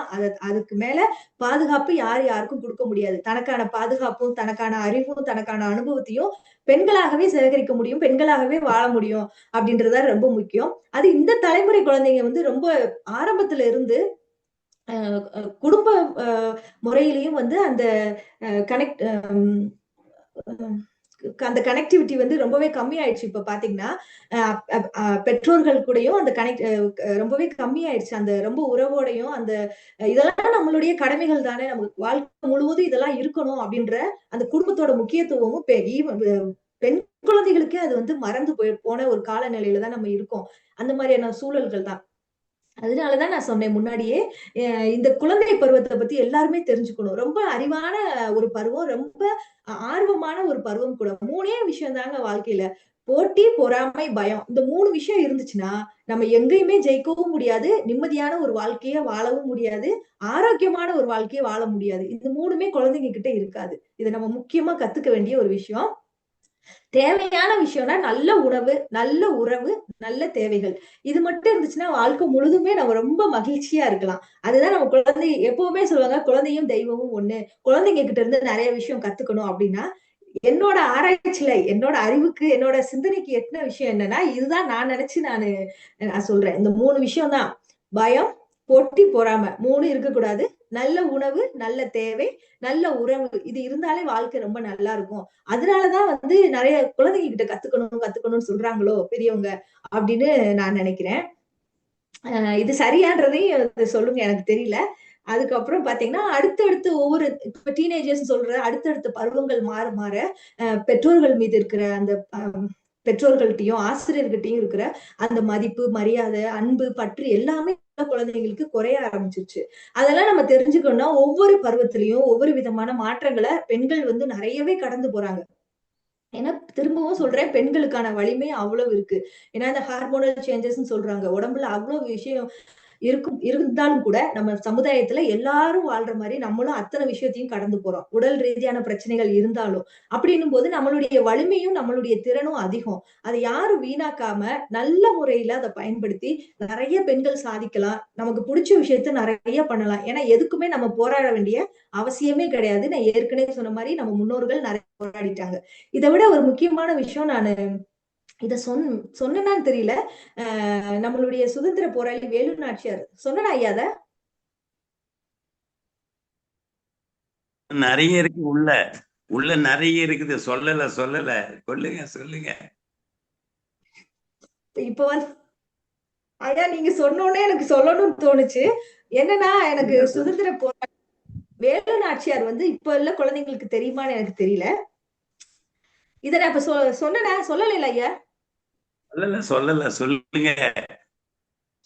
வேலு நாச்சியார் பத்தி இந்த மாதிரி நிறைய சுதந்திர போராளிகள், சுதந்திர போராட்டத்துல ஈடுபட்ட பெண்கள் வந்து நம்ம சமுதாயத்துல போராடினவங்க அந்த காலத்திலேயே நிறைய பேர் இருந்திருக்காங்க. சுதந்திரத்திற்கு முன்னாடி நான் சொல்றேன், நம்ம வரலாற்றை நம்ம எடுத்து படிச்சோம்னா அவ்வளவு நல்லா இருக்கும். அந்த காலத்துல நம்ம இருந்திருக்கலாமோ அப்படின்ற ஆசைகள்லாம் நமக்கு வர ஆரம்பிக்கும். அதுல எனக்கு ரொம்பவே பிடிச்ச ஒரு போராளி யாருன்னா, ஒரு பெண் போராளி. நீங்க யாருன்னு சொல்லுங்க. தாய் ராக்கு. வயலினை நாசம் செய்த காளையை அடக்க பயந்து யாரும் வராத பொழுது காளையை அடக்க முயன்று காளை முட்டி இறந்த வீரத்தாயின் மகள் அவள். குருதியிலே வீரம் நிறைந்த பெண். தந்தை பெரிய முத்தன் சிவகங்கைக்கு அழைத்து சென்று வேலு நாச்சியாரின் பெருமையை சொல்லி வளர்க்கப்பட்டவள். பிற்காலத்தில் பிரிட்டிஷ் கிழக்கிந்திய கம்பெனிக்கு எதிராக ஆயுதம் ஏந்திய பெண் போராளி இவள். வேலு நாச்சியாரின் நம்பிக்கைக்குரிய தோழியாக மட்டுமில்லாமல் பெண்களின் தளபதியாகவும் இருந்தார். இருந்தால் எனக்கு ரொம்ப மிகவும் பிடித்த ஒரு வீர போராளி. ஆங்கிலேய படையை அழிக்க உடல் முழுதும் எண்ணெயை ஊற்றிக்கொண்டு அடி வயிற்றிலிருந்து வெற்றிவேல் வீரவேல் என கத்திக்கொண்டு ஆயுத கிடங்கில் குதித்து ஆங்கிலேய படையை அழித்தாள். இந்திய சுதந்திர போராட்டத்தில் நிகழ்ந்த போரில் சூழ்நிலைக்கு தக்கவாறு தன்னை தற்கொலை போராளியாக மாற்றிக்கொண்ட முதல் பெண் போராளி அவள் தாங்க குயிலி. இந்த மாதிரியான கதைகளையும் இந்த மாதிரியான வரலாற்று சிறப்பு பெண்களையும் நம்ம படிக்கும்போது நம்மளுக்கான ஆற்றலும் வலிமையும் இவ்வளவுலாம் இருக்கே, நம்ம ஏன் அதெல்லாம் நம்ம பயன்படுத்தல? அந்த மாதிரியான சூழ்நிலைகள் இல்லாட்டியும் கூட நம்மளுடைய வாழ்க்கையில நம்ம ஒவ்வொரு விஷயத்தையும் நம்ம கடக்கும் போது இதெல்லாம் நம்ம பயன்படுத்தினோம்னா ரொம்பவே சிறப்பா இருக்கும் பெண்கள். ஏன்னா ஒவ்வொரு பருவ மாற்றத்திலையும் கொஞ்ச நாளுக்கு அப்புறம் முடியெல்லாம் நரைக்க ஆரம்பிச்சிரும். அதுக்கப்புறம் நம்மளுடைய அழகுல பிரச்சனை வரும், உடம்புல பிரச்சனை வரும். இதெல்லாம் நம்ம பெருசா நினைக்கவே கூடாது. இதெல்லாமே பருவ மாற்றம், அதெல்லாம் நடக்கதான் செய்யும் அப்படின்னு நம்ம நினைச்சு நம்மளுடைய வலிமையும் திறமையும் மறக்காம பெண்கள் ஒவ்வொரு விஷயத்திலையும் போராடி ஜெயிச்சுட்டே இருக்கணும்ன்றதுதான் என்னோட ஆசை. அடுத்த தலைமுறை குழந்தைகளும் அதே மாதிரியே இருக்கணும். அதனால நம்ம தமிழ் இலக்கியங்களையும் நம்மளுடைய வரலாறுகளையும் படிக்க படிக்க இன்னும் நம்ம அறிவு ஜாஸ்தியாகும், அறிவு கூர்மையாகும். வாழ்க்கையில ஒவ்வொரு விஷயத்திலயும் நம்ம எடுக்கிற முடிவுகளையும் ரொம்ப தெளிவாகவும் சிறப்பாகவும் இருக்கும். நம்ம நினைச்ச இடத்தை அடைய முடியும் அப்படின்னு நான் சொல்லிக்கிறேன். அவ்வளவுதாங்க. மீண்டும் என்னோட நன்றியை சொல்லிக்கிறேன் ஐயா. தமிழ் இலக்கியத்தில் பெண்களின் பருவங்கள் என்ற தலைப்பில் சிறப்பாக உரையாற்றிய சபிதா அம்மா அவர்களுக்கு கலந்துரையாடும் பேரவையின் சார்பாக நன்றிகள் தெரிவித்துக் கொள்கிறோம். அடுத்ததாக வார்த்தை வழங்குவதற்கு நீதியரசர் நடராசன் ஐயாவை அன்புடன் அழைக்கிறோம். அருங்கள் ஐயா. அனைவருக்கும் வணக்கம். இன்றைய நமது கலந்துரையாடுவோம் பேரவை நிகழ்வில் சகோதரி கவிஞர் சபிதா குமார் அவர்கள் தமிழ் இலக்கியத்தில் பெண்களின் பருவங்கள் என்ற தலைப்பில் மிக சிறப்பான ஒரு உரையை ஆற்றினார். சபிதா அவர்கள் ஒரு தங்கச் சுரங்கம் என்பதை இன்று நிரூபித்து காட்டியிருக்கிறார். தங்கச் சுரங்கங்கிறது தோண்ட தோண்டதான் தங்கம் கிடைக்கும். அதே போல அவர் 15 நிமிடத்துக்கு முன்னாடியே உரையை முடிச்ச உடனே நம்ம காமராசர் ஐயா விடல. அவருக்கு தெரியும் சபிதா ஒரு தங்கச் சுரங்கம் அப்படின்னு. அதனால அந்த சுரங்கத்தை தோண்டி தோண்டி நீங்க இன்னும் பேசலாம் சொல்லுங்கன்னு சொல்லி அதன் பின்பும் அவர் 15 நிமிடம் பேசுவதற்கு அவர் தயார் செய்து விட்டார். ஆக இன்னும் கேட்டால் இன்னும் நமக்கு நிறைய கிடைக்கும் என்பது இதன் மூலம் நமக்கு புலனாகிறது. மிக சிறந்த ஒரு சிந்தனையாளர். அந்த பெண்களின் பருவங்களை பற்றி சொல்லும் பொழுது பெண்களின் வயது பிறந்ததிலிருந்து 1 வயதிலிருந்து 18 வயது வரை 1, 2, 3 அந்த ஒவ்வொரு வயதுல அந்த பெண்ணுக்கு எது தெரியும் எது தெரியாது என்பதை ரொம்ப தெளிவா எடுத்து சொன்னாங்க. அதன் பின்பு உள்ள 7 பருவங்களில் மற்ற பருவங்களிலும் அந்த பெண்ணுடைய குணாதிசயங்கள் எவ்வாறு இருக்கும் என்பதை மிக சிறப்பாக எடுத்து சொன்னார்கள். மொத்தத்தில் அவருடைய உரை தலைப்புக்கு ஏற்ற மிகச்சிறந்த உரையாக இருந்தது. எனக்கு அது மட்டும் போதாது. சகோதரியிடம் ஒரு கேள்வியை நான் முன்வைக்கிறேன். பெண்களை வீக்கர் செக்ஷன் என்று சொல்வது சரியா என்ற திசை நோக்கி உங்கள் சிந்தனையும் செயலையும் செலுத்துங்கள். தந்தை பெரியார் அவர்கள் சொன்னார்கள், பெண்களை வீக்கர் செக்ஸ், பலவீனமான இனம் என்று சொல்லுகிறார்கள். உண்மையிலேயே பெண்கள் பலவீனமான இனம் அல்ல, பலவீனமாக ஆக்கப்பட்ட இனம் என்று தந்தை பெரியார் அவர்கள் சொன்னார்கள். அதற்கு உதாரணமாக வலது கையையும் இடது கையையும் ஒப்பிட்டு காட்டி வலது கைக்கு உள்ள இரத்தம், எலும்பு, நரம்பு, இரத்த ஓட்டம், சதை அத்தனையும் சமமாக வலது கைக்கு இருப்பதைப் போலவே இடது கைக்கும் இருக்கிறது. ஆனாலும் வலது கை செய்கின்ற செயலை இடது கையால் அதே திறமையோடு செய்ய முடியவில்லையே, ஏன் என்ற கேள்வியை தந்தை பெரியார் அவர்கள் எழுப்பி, இந்த இடது கண் ஏதோ சாபம், இடது கை ஏதோ சாபமிட்ட கையாக, இடது கையால் கொடுத்தால் கேவலம் அவமானப்படுத்துவது என்பது போன்ற கட்டுப்பாடுகளை விதித்து இடது கையை செயல்படுத்தாமலே ஆக்கிவிட்டதை போல பெண்களையும் அதை செய்யாதே, இதை செய்யாதே, அப்படி இரு, இப்படி இரு, நிமிர்ந்து பார்க்காதே, குனிந்து செல் என்றெல்லாம் கட்டுப்பாடுகளை, பல கட்டுப்பாடுகளை இந்த சமூகம் விதித்து அவர்களை வீக்கர் செக்ஸ் என்ற நிலைக்கு கொண்டு வந்து விட்டார்கள்.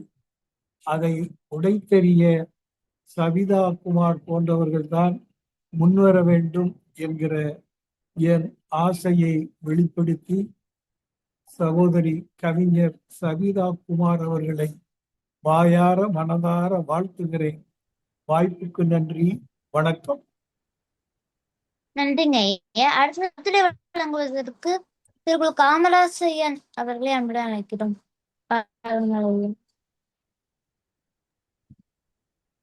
ஐயா இணைப்புல இல்ல தாரணி.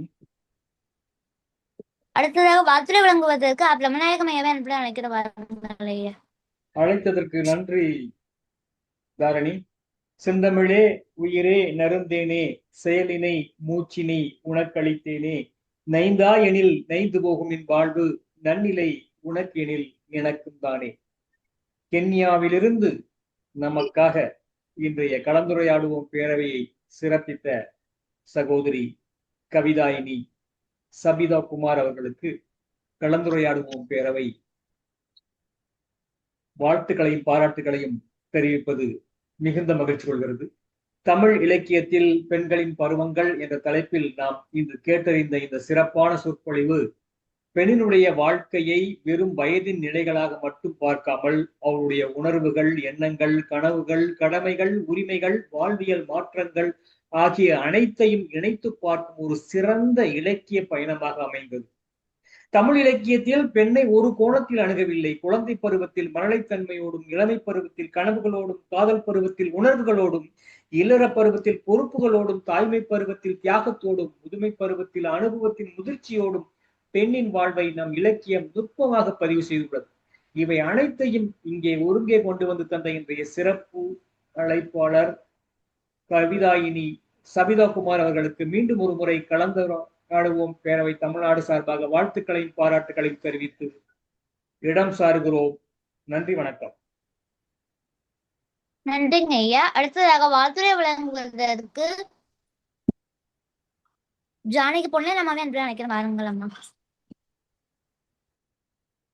வணக்கம் வணக்கம், அனைவருக்கும் வணக்கம். இந்த சிறப்பான ஒரு பெண்ணின் பெருமையை பத்தி, தமிழ் இலக்கியத்தில் பெண்களின் பருவங்களை பத்தி சபிதா அழகா ஒரு வரியா பெண்களோட பருவங்களை அழகழகா சொன்னாங்க. அருமையா இருந்துச்சு. அத அந்த மார்ச் 8ஆம் தேதி அந்த மகளிர் தினம் கொண்டாடுறதுல இருந்து அந்த கள்ளங்கபடு இல்லாத அம்மா கூட இருக்கிறமே, அந்த பிள்ளை பிறந்த உடனே நேத்து ஒருத்தங்க பேசுனாங்கல்ல, அந்த பிள்ளைய எப்படி தூக்கி அருமையா அந்த கள்ளங்கபடு இல்லாத பிள்ளைய கொஞ்சாங்கன்னு, இவங்களே பிறந்து அம்மா கிட்ட கேட்டுற மாதிரி எப்படி பிறந்து எப்படி அழுதோம், காவு காவு அழுதோன்னு அதெல்லாம் அழகா இருந்துச்சு. அம்மா கிட்ட வளர்ந்த இதெல்லாம் 3 விஷயம்: போட்டி, பயம் இல்லாதது, நம்ம பேதை, நல்ல உறவு, உணவு, இதுதான் அதெல்லாம் சொன்னாங்க. அருமையா இருந்துச்சு. அம்மா போட்ட ஜடை, எல்லாத்தையும் தப்பு சொல்லுவோம் அந்த வயசுல. ஒவ்வொரு பருவத்திலும் சேலை கட்டும் அழகழகா அதெல்லாம் நம்ம நினைச்சு கூட பார்க்கல, எல்லாத்தையும் மறந்துட்டோம் சபிதா. நீங்க சொன்ன உடனேதான் இப்ப நீங்க சொல்லும் போதே நான் யோசிச்சுக்கிட்டு இருந்தேன். அம்மா எப்படி சேலை கட்டி விட்டாங்க, எப்படி சேலை கட்டணும் அப்படின்னுட்டு அழகழகா சொல்லும் போது அந்தந்த பருவத்துல திருமணம், நலுங்கு, மற்ற மற்ற விஷயத்துக்கு ஒவ்வொரு தடவை இப்ப சேலை கட்டும் போது அந்த பிள்ளைங்க எப்படி வெக்கப்பட்டுக்கிட்டு அழகா இருப்பாங்கன்ட்டு நீங்க சொல்லும் போது பழைய ஞாபகம் எல்லாம் அருமையா வந்துச்சு. இயற்கையிலே நாம் அழகாக இருக்கிறோம் என்றும் இவற்றை அனைத்தையுமே அந்த 5 குணத்தையும் பார்த்து விட்டுதான் சொல்ல வேண்டும். 40 வயதுக்கு மேல் சொன்னீங்க. பெண்களை அவ்வளவு சீக்கிரம் கருத்தம்மா படத்தை பத்தியே சொன்னீங்க. அவ்வளவு சீக்கிரம் ஏமாத்த முடியாதுன்னு சொல்றீங்க. பெண்ணின் அடிமை அருமையா இருக்குமா எல்லாத்தையும் எழுத்து. அந்த காலத்திலேயே இருந்திருக்கலாமான்னு நீங்க சொல்லும் போது எனக்கும் அப்படி தோணுச்சு. அந்த காலத்திலேயே இருந்திருக்கலாமா, அந்த சின்ன வயசுல அம்மா கூட இருந்தோமே, வலது கை செய்வதை ஏன் இடது கை செய்ய முடியாது அப்படின்னு நீதி அரசருக்கு சொன்னாரு. அதுக்கு விளக்கமும் சொன்னாரு. இடது கையை செயல்படாமலே ஆக்கி விட்டது. நான் வலது கையில ஒரு காயம் பட்டாயா, இடது கையால் தானே, நம்ம சொந்த கை 2 கை இருக்கு. இதுல காயம் பட்டா இதுல செஞ்சுக்கிறோம், இதுல காயம் பட்டா இதுல செஞ்சுக்கிறோம். அந்த இடது கையும் நமக்கு எப்படி உதவுறதுன்னு தான் நினைக்கிறேன். வாழ்த்துக்கள், வாழ்த்துக்கள், பாராட்டுக்கள் சபிதா. அருமையா இருந்துச்சு உங்கள் உரை. நான் பேசிட்டு எனக்கு இணைய நிக்க போகுது. சரிங்க. பேசுறேன்.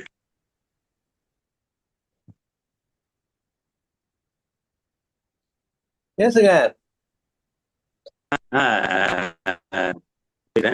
அணங்குகொள் ஆய்மையில் கொல்லோம் கணங்குழை மாறுகொள் மாலும் என்னை பொரிய குழையினை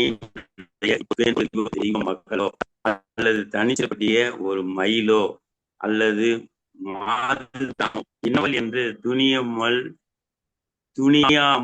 என் நெஞ்சம் மயங்குகிறதுன்னு வள்ளுவரே சொல்றாரு. அந்த அளவுக்கு சிறப்பான ஒரு என்று சிறப்பு விருந்தினராக வந்து 2225வது நாளில கவிஞர் சபிதா குமார் அவர்கள் கென்யாவிலிருந்து வந்து சிறந்த பேச்சாளர், எழுத்தாளர், கவிஞர், கென்ய தமிழ்ச்சங்கத்தில் நம்ம தமிழ் மொழியை அங்கே குழந்தைகளுக்கெல்லாம் சொல்லி அங்கே உரையாற்றி நடனமாடி தொகுத்து வழங்கி நம்முடைய தமிழை வளர்த்து கொண்டிருக்கிற ஒரு சிறந்த வீரமங்கை தான் நம்முடைய சபிதா குமார் அவர்கள். அவர்களை வாழ்த்துவதும் வணங்குவதும் நான் பெரும் மகிழ்ச்சி அடைகிறேன். இன்றைய தலைப்பு பற்றி பேசும்போது இலக்கியத்துல இருக்கிற பெண்கள் 7 வகையான பெண்களை பற்றி பேசலாம் என்று நினைக்கிறேன் அப்படின்னு ஒரு தலைப்போம். அடுத்து பெண்களுடைய 7 பருவங்களை பற்றி அவர் வரம்பு பற்றி பேசலாம் அப்படின்னு சொன்னாங்க. கலந்து பேச சபிதா நல்லா இருக்கும் சொன்னேன். அந்த மாதிரி பேதை 5 முதல் 7 வயது வரை, பெரும்பை 8 முதல் 11 வரை, மங்கை 12 முதல் 13 வயது வரை, மடை 16 முதல் 19 வயது வரை, அறிவை 20 முதல் 25 வயது வரை, எரிவை 26 முதல் 31 வயது வரை, பேரிளம் பெண் 32 வயது முதல் 30 வயது வரை.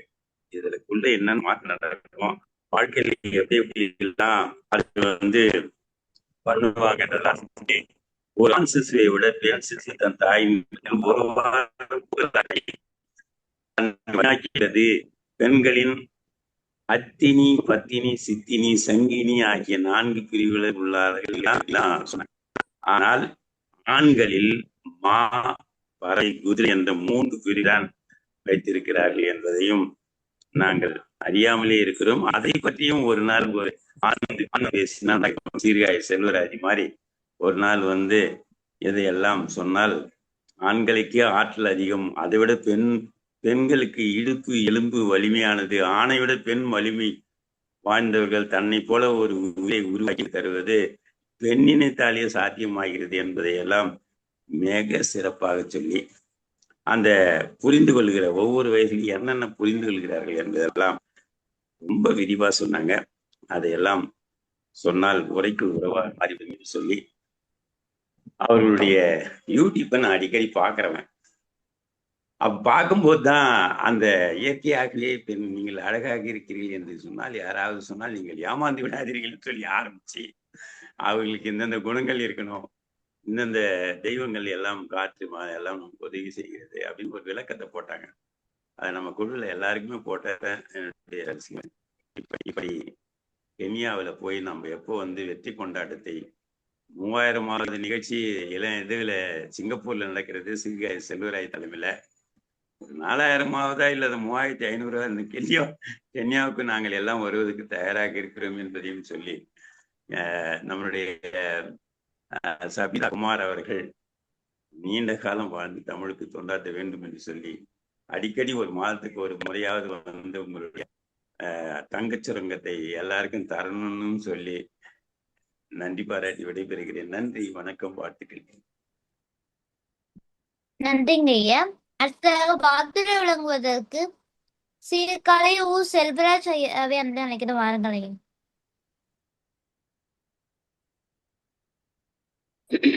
இன்றைய சிறப்பு பேச்சாளர்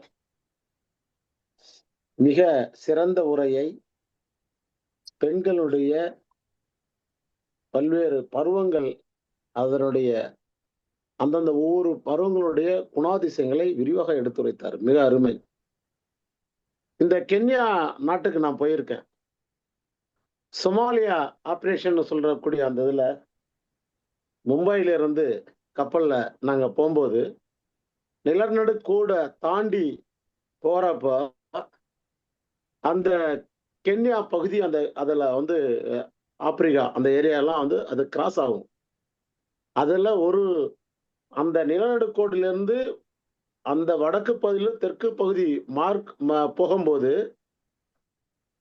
அந்த கடல் தேவதைக்கு அந்த பகுதிக்கு செல்வதற்கு முன்பாக, தெற்கு பகுதி செல்வதற்கு முன்பாக அந்த உப்பு கலந்த அந்த நீரிலே அதை மூழ்கி எடுப்பார்கள். ஏன்னா நீங்க செய்த பாவங்கள்லாம் இந்த இடத்துல இருந்து ஒழிந்து அடுத்த போது புனிதர்களாக செல்ல வேண்டும் என்பதற்கு அந்த கடல் தேவை அனுமதிக்க மாட்டாள். அதனால வந்து அதை ஒரு இது பண்ணுவாங்க. என்னையெல்லாம் வந்து இந்த கொப்பரையில போட்டு எடுத்தாங்க.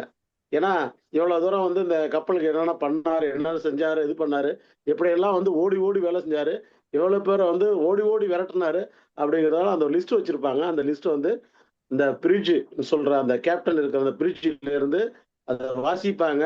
கப்பலுடைய முன்பகுதிக்கு நாங்க செல்லுவோம். அந்த செல்லும் பொழுது அப்ப வந்து என்ன அந்த கொப்பரை மாதிரி வச்சிருப்பாங்க, அந்த டப் வச்சிருப்பாங்க. அந்த டப்ல வந்து சால்ட் வாட்டர் இருக்கும். நான் முன்னாடி வந்து நங்குரத்தை வீசுற நான் வந்து தான் முன்னாடி பண்ணுவேன். அந்த அளவுக்கு இந்த சொமாலியா நாட்டுல இந்த பீஸ் கீப்பிங் போர்ஸ் வெளியாக்குறதுல வந்து எங்க கப்பல் அங்கே போனது. அதன் பிறகு கென்யாவுக்கு நாங்க போனோம்.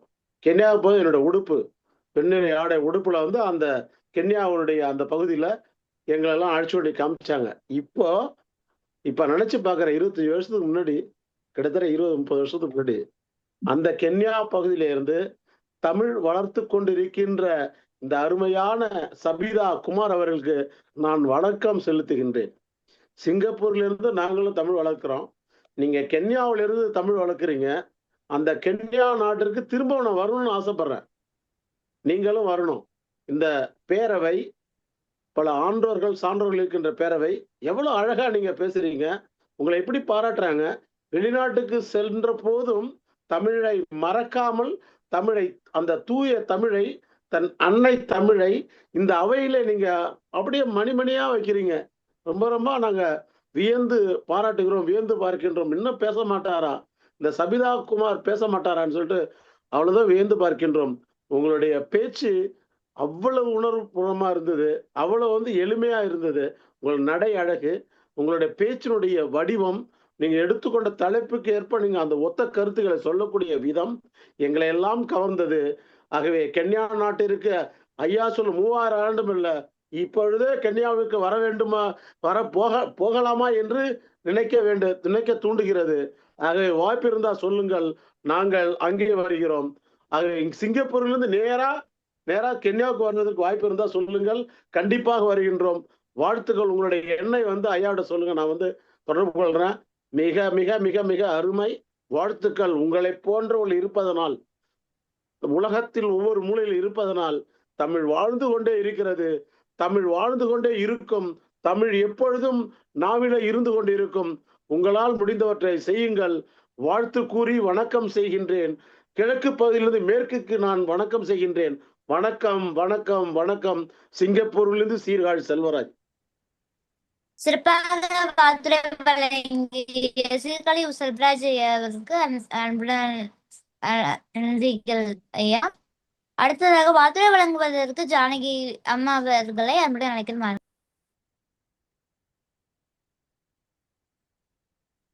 அனைவருக்கும் இனிமையான மாலை வணக்கத்தை தெரிவித்துக் கொள்கிறேன். இன்று நம்முடைய சிறப்பு அழைப்பாளர் அம்மா அவர்கள் பேசியது மிக மிக அருமையாக இருந்தது. அதிலும் அவர்களை பார்க்கும் பொழுதே ஒரு வீரமங்கை வேலுநாச்சியார் போலதான் இருக்கிறார்கள். அதுபோல அவர்கள் பேசும் பொழுது சொன்னார்கள், நானும் நெல்லை மாவட்டம் தான் அப்படின்னு. அது நெல்லைக்கே உண்டான சிறப்பு அம்மா. வீரபாண்டிய கட்டபொம்மன் பிறந்த மண்ணிலே பிறந்து விட்டு நாம் என்ன தைரியத்தில் குறைந்தவர்களாக இருப்போமா? அதில் நானும் நெல்லை மாவட்டம் தான் என்று சொல்வதில் நான் பெருமை கொள்கிறேன். ஒரே ஒரு அனுபவம் மட்டும் நான் சொல்லிக்கிறேன். நான் திருநெல்வேலியில இருந்து பிறந்து திருவண்ணாமலைக்கு ஆசிரியரா பணியேற்றினேன் ஐயா. அப்போ 25 வருஷமா நான் என்னோட உடை புடவையில தான் போயிட்டு இருப்பேன். கடந்த 2 வருடமா நான் ஸ்கூட்டில போகும்போது ஒருத்தருக்கு லிஃப்ட் கொடுத்து கீழே விழுந்து கொஞ்சம் ஃப்ரோசன் சொல்ற பிரச்சனையில நான் இருக்கிறேன். அப்ப நான் ஸ்கூலுக்கு போனோம், என்னால் லீவ் போட முடியாது, என்ன பண்ணலாம் அப்படின்னு கேட்கும்போது நான் என்னோட உடையை நான் மாற்றிக்கிட்டேன். எனக்கு இந்த ஆடை கண்ணியமா இருக்கணும் அப்படின்னு சொல்லிட்டு நான் ஷால் கூட போடுறதால நான் கோட்டு பிள்ளைங்க மாதிரியே கோட்டு போட்டு போயிருவேன். அப்ப எல்லா டீச்சரும் என்கிட்ட கேட்ட கேள்வி, ஏன் உங்களுக்கு ஒரு மாதிரி இல்லையா அப்படின்னு கேட்டாங்க. நான் அந்த இடத்துல சொன்ன பதில், நாம தவறு செய்தால் பயப்படலாம், அடுத்தவர்கள் என்ன நினைப்பார்கள் என்பதற்கெல்லாம் நான் பயப்பட போறதில்லை அப்படின்ட்டு இன்னைக்கு திருவண்ணாமலை மாவட்டத்துல கோட் போட்ட ஒரு ஆசிரியராக நான் தலை நிமிர்ந்து செல்கிறேன். எனக்கு இந்த உடை கண்ணியமாகத்தான் இருக்கிறது. நான் ஒரு நாளும் என் உடையை பற்றி தவறாக நினைத்ததில்லை. நாம் எந்த ஆடை உடுத்தினாலும் அங்கே கண்ணியம் இருக்க வேண்டும், தைரியம் இருக்க வேண்டும் அப்படின்ற ஒரு எண்ணத்துலதான் நான் இன்ன வரைக்கும் போயிட்டு இருக்கேன். அது சீக்கிரம் சரியாயிடும் நான் நினைக்கிறேன். அம்மா வெளிநாட்டுல இருந்து சீர்காழி செல்வராஜ் ஐயா நிறைய பேரு சபிதாமெல்லாம் வெளிநாட்டுல இருந்து தமிழை வளர்த்துட்டு இருக்கீங்க. நாங்க தமிழ்நாட்டுல இருந்து இந்த கலந்துரையாடும் பேரவை மூலம் உங்களையும் இங்க கொண்டு வந்து வளர்த்துக்கிட்டு இருக்கிறோங்க ஐயா. அது அந்த இடத்துல சிறப்பா சொல்ல வேண்டியதா இருக்குது.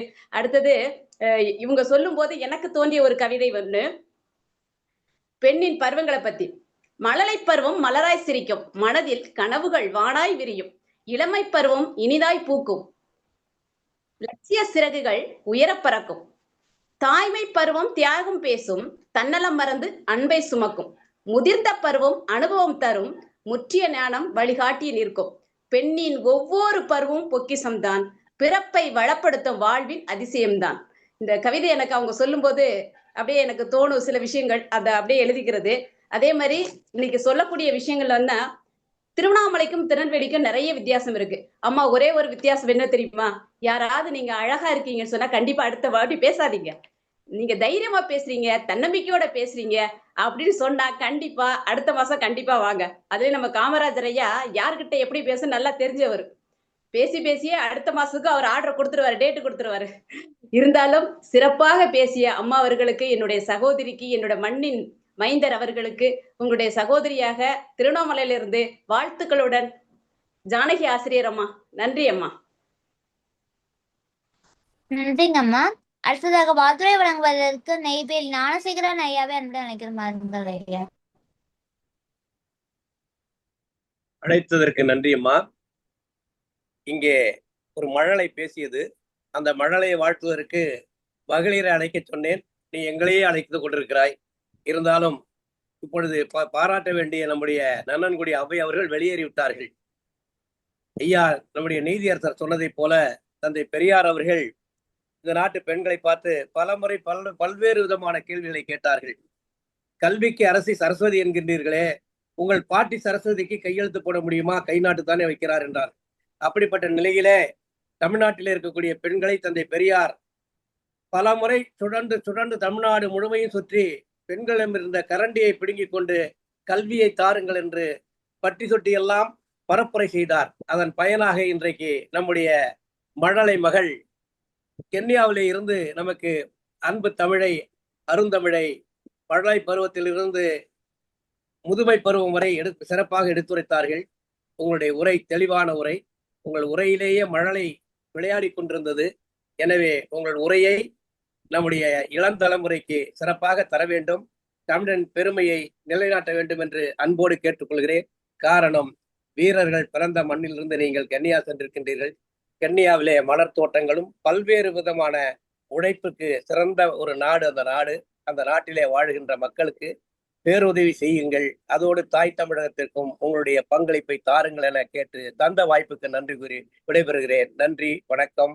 வாழ்க பெரியார், வளர்க பகுத்தறிவு, தொடரட்டும் கலந்துரையாடல் தளத்தின் அறிஞர் பெருமக்களின் கருத்துக்கள். நன்றி அழைத்ததற்கு. நன்றிங்க ஐயா. அடுத்ததாக வாத்துரை வழங்குவதற்கு கோ பெரியண்ணன் ஐயாவே என்று நினைக்கிறோம். மாறுங்கள் ஐயா.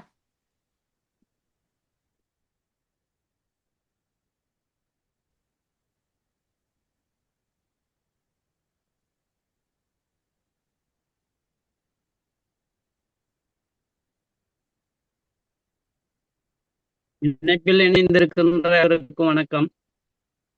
கென்யா நாட்டிலே இருந்து வருகை தந்த அம்மையார் அவர்கள் மிகச் சிறப்பாக 6 பருவங்களை பேசினார்கள்.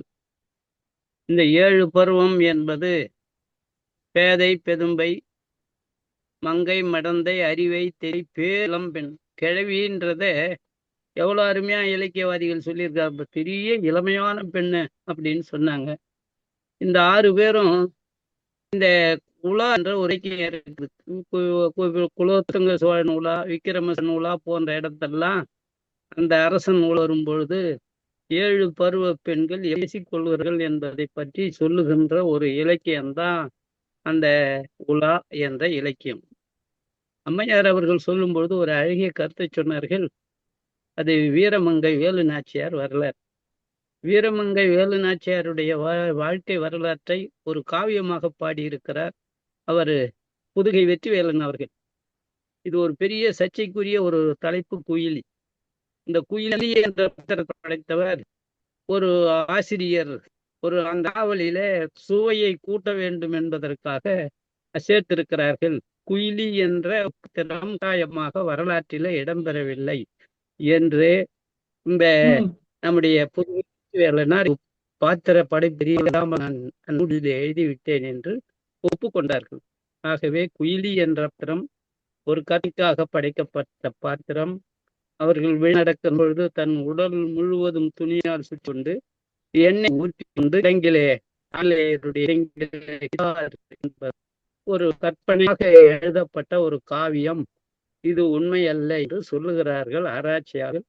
அம்மா கென்யா நாட்டிலே வருகின்ற அம்மையார் அவர்கள் இதை கருத்து கவனிக்குமாறு அன்புடன் வேண்டுகிறேன். என்றால் இந்த செய்திகள் எல்லாம் மக்களிடம் சென்று சேர்வதற்காக கவிஞர்கள், புலவர்கள் பாடிய இந்த ஒரு பாத்திரம் என்று சொல்லி அம்மா மிக அருமையா சொன்னாங்க. பெயராக பிறப்பிற்கே நல்ல மாதவம் செய்திட வேண்டுமா. திருவள்ளுவர் கூட ஈந்த பசிகாணும், ஈனுகின்ற தொழில் பெண்களை தவிர ஆண்கள் செய்யவே அது. அதனால்தான் ஈன்றால் பசின்னு சொன்னாரு. அறஞ்சாரா நல்குறவு ஈன்ற தாயானும் வெறுக்கப்படும் சொன்னார். ஈன்ற தாய் கூட அவனை ஊக்குவாருன்னு சொன்னா, நல்ல வழியிலே பொருளீட்டா மற்ற வழியிலே ஒருவனுக்கு நல்குறவு வந்தால் என்று சொல்லுகிறார்.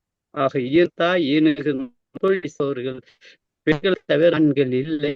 எவ்வளவுதான் முயன்று பார்த்தாலும் பெண்களுடைய திறமைக்கு இணையாக ஆண்கள் வீரம் புரிந்தியவர்கள். குடும்ப காப்பாற்றுவது பெண்கள் தான். எடுத்து ஆசிரியர் டாக்டராகவும் இருக்கிறார்கள் என்று பேசுகிறது. ஆகவே பெண்களிடம் அரசை படைத்தால் அரசு எப்படி நடக்கும் என்று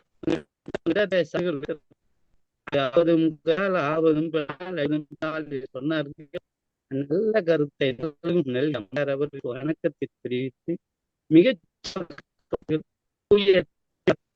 அவர்கள் விளங்குகிறார்கள்.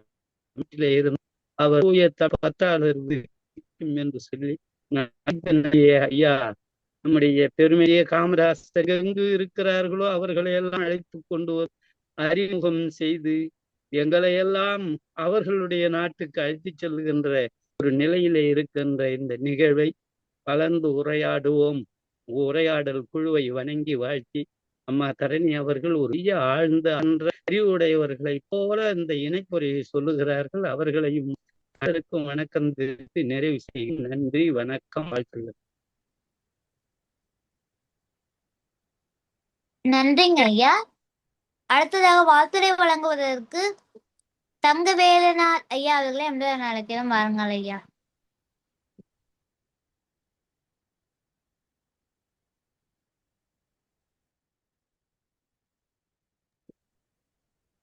ஹலோ, வணக்கம். பேசுங்க வெங்கலக்குரலன். ஆ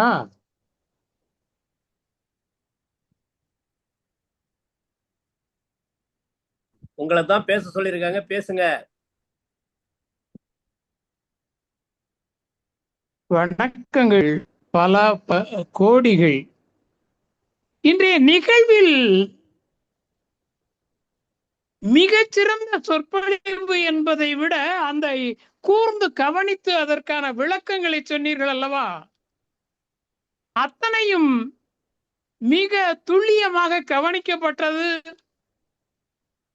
அதை எடுத்து இயம்பிய விதம், நீங்கள் எங்கள் ஊரில் வந்து பேசினீர்கள் அல்லவா, உங்கள் ஊரில் கூட நாங்கள் பேசுவதற்கு தயாராக இருக்கிறோம் என்பதை போல அமைந்திருந்தது. மிகச்சிறந்த ஒரு நிகழ்வு என்று பாராட்டி மகிழ்கிறேன். நன்றியோடு திருக்குறள் தங்கவேலனார், பேராவூரணி. நன்றிங்க ஐயா.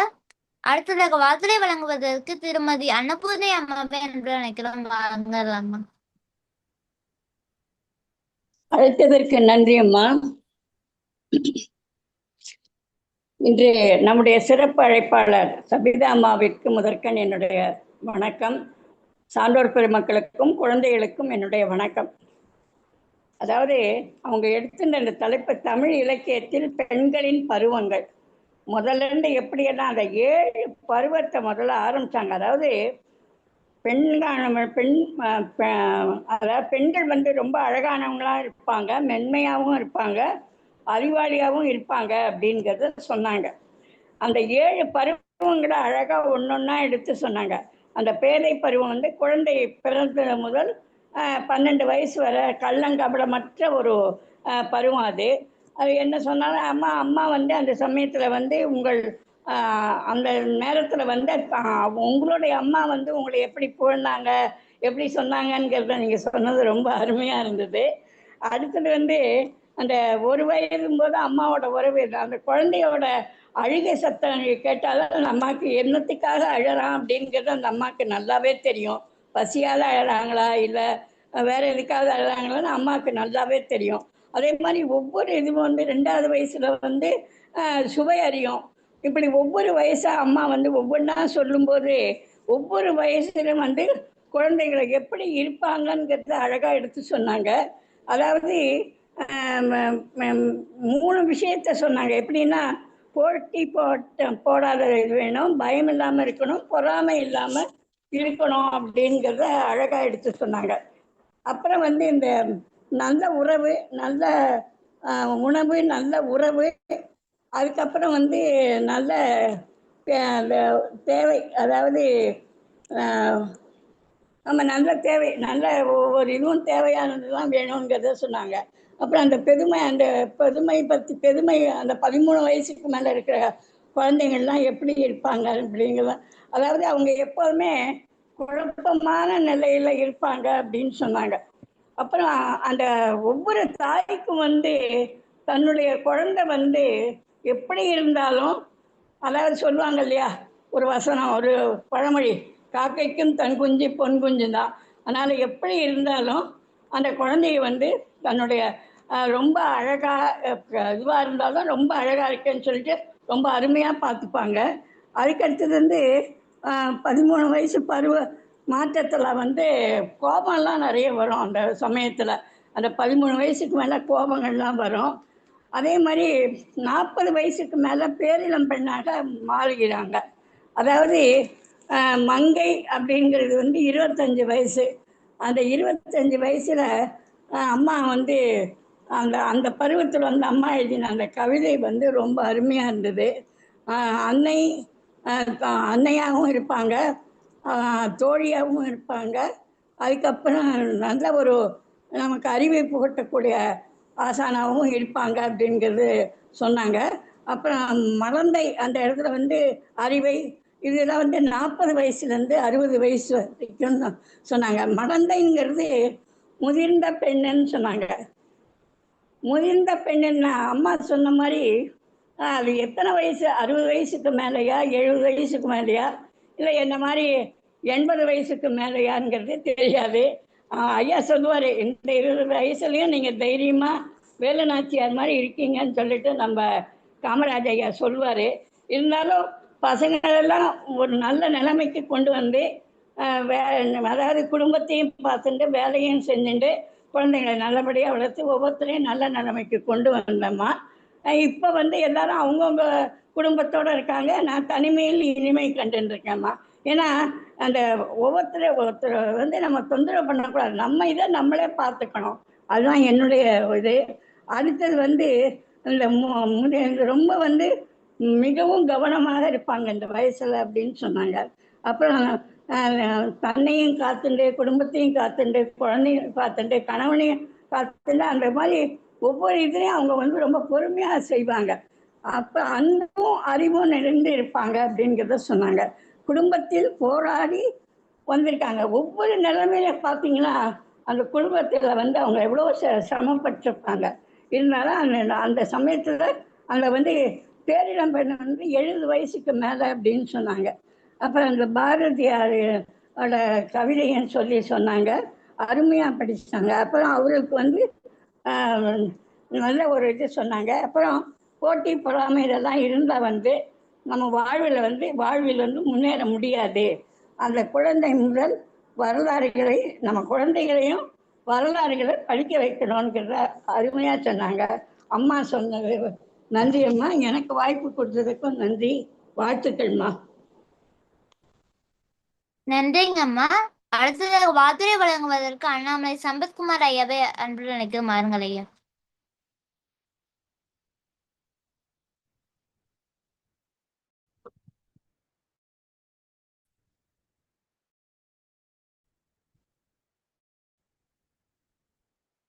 வண்டி ஓட்டிங்க. சரிங்க. காணல் உரையில் தாங்கள் இந்த நிகழ்ச்சியில் கலந்து கொண்டு உரையாற்றி அனுபவத்தை பற்றியும் ஏதேனும் கருத்துக்கள் விடுபட்டிருந்தால் அந்த கருத்துக்களையும், மேலும் இந்த களம் சிறப்பாக நடைபெறுவதற்கு கருத்துக்கள் இருந்தால் அந்த கருத்துக்களையும் வழங்குமாறு இந்த சிறப்பழைப்பாளர் சபிதா அம்மா அவர்களை அன்புடன் அழைக்கிறோம். வாருங்கள் அம்மா.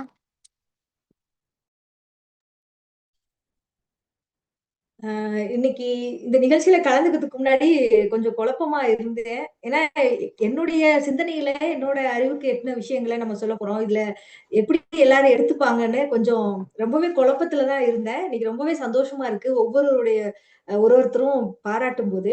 ஏன்னா இதை விட நிறைய அறிவு சார்ந்த விஷயங்கள், அனுபவம் சார்ந்த விஷயங்கள் பேசுறதுக்கு இங்க அத்தனை பேரும் இருக்கீங்க. அதனால பதவியில உயர்ந்த, அனுபவம் நிறைந்த, அறிவுல சிறந்த நபர்கள் இருக்கிற இடத்துல இன்னைக்கு எனக்கு இந்த வாய்ப்பு கிடைச்சது ரொம்பவே சந்தோஷமா இருக்கு. அப்புறம் ஒரு விஷயம் தெளிவுபடுத்தணும். ஜானகி டீச்சர் வந்து சொன்னாங்க, நான் வந்து திருநெல்வேலின்னு, தென் மாவட்டத்துல பிறந்த பொண்ணு தான் சொன்னேன். நான் வந்து திருநெல்வேலி கிடையாது, நான் தேனி மாவட்டத்துல பிறந்த ஒரு பொண்ணு. அப்புறம் கடைசி எனக்கு அன்னபூர்ணி அம்மா வந்து 80 வயசுல இருக்கேன் அப்படின்னு சொன்னாங்க. எனக்கு அது கேட்கும்போது ரொம்பவே ஆச்சரியமா இருந்துச்சு. ஒவ்வொரு விஷயமும் அவ்வளவு தெளிவா அதை நோட் பண்ணி அதை ஆர்வத்தோட பாராட்டணும்னு ஒரு அவசியமே இல்லை. ஆனா ரொம்ப நல்லா இருந்துச்சு அவங்க சொன்னது. அது மட்டும் இல்ல, எனக்கு ஒரே ஒரு விஷயம் சொல்லணும்னு ஆசையா இருக்கு. சொல்லலாமா? ஒவ்வொரு வயதுல ஒவ்வொரு விதமான பருவம். இப்ப நம்ம பருவத்தை பத்தி பேசினதுனால நான் அந்த அன்னபூர்ணி அம்மா பத்தி சொல்லணும்னு ஒரு சில விஷயம் எழுதினேன். என்னன்னா, இப்ப நம்ம 7 பருவத்துல சொல்லிட்டோம். இப்ப பேர் இளம் பெண், ஐயா சொன்ன மாதிரி கிழவின்னு சொல்றது இல்லாம நம்ம தமிழ்ல அவ்வளவு அழகான சிறப்பான வார்த்தைகள்லாம் இருக்கு. அப்படிப்பட்ட ஒரு பெண்ணை இன்னைக்கு சந்திச்சதுல எனக்கு ரொம்பவே சந்தோஷம். அது இந்த மாதிரியான ஒரு தலைப்புல பேசும்போது. அம்மா நான் வந்து தனிமையில இருக்கேன் 80 வயசுலன்னு சொன்னாங்க. நம்ம வந்து பிறந்ததுல இருந்து வளர்ந்து அதுக்கப்புறம் நம்ம படிக்கிறோம். அதுக்கப்புறம் ஒரு குடும்பத்துல இணைந்து ஒரு கட்டுப்பாடான ஒரு வாழ்க்கையில வாழ்றோம். அப்புறம் குழந்தைகள் வராங்க.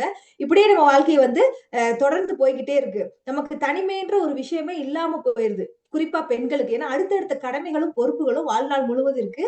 இப்ப அம்மாக்கு 80 வயசுல இந்த தனிமை கிடைச்சிருக்கு. அதை பத்தி எந்த கவலையும் படாதீங்கம்மா. ஏன்னா தனிமையை காதலிக்கிறது நிறைய பேருக்கு வராது. தெரியாது. ஏன்னா அதுக்கான நேரங்கள் வந்து இப்போ வந்து யாருக்குமே கிடைக்கிறது இல்ல.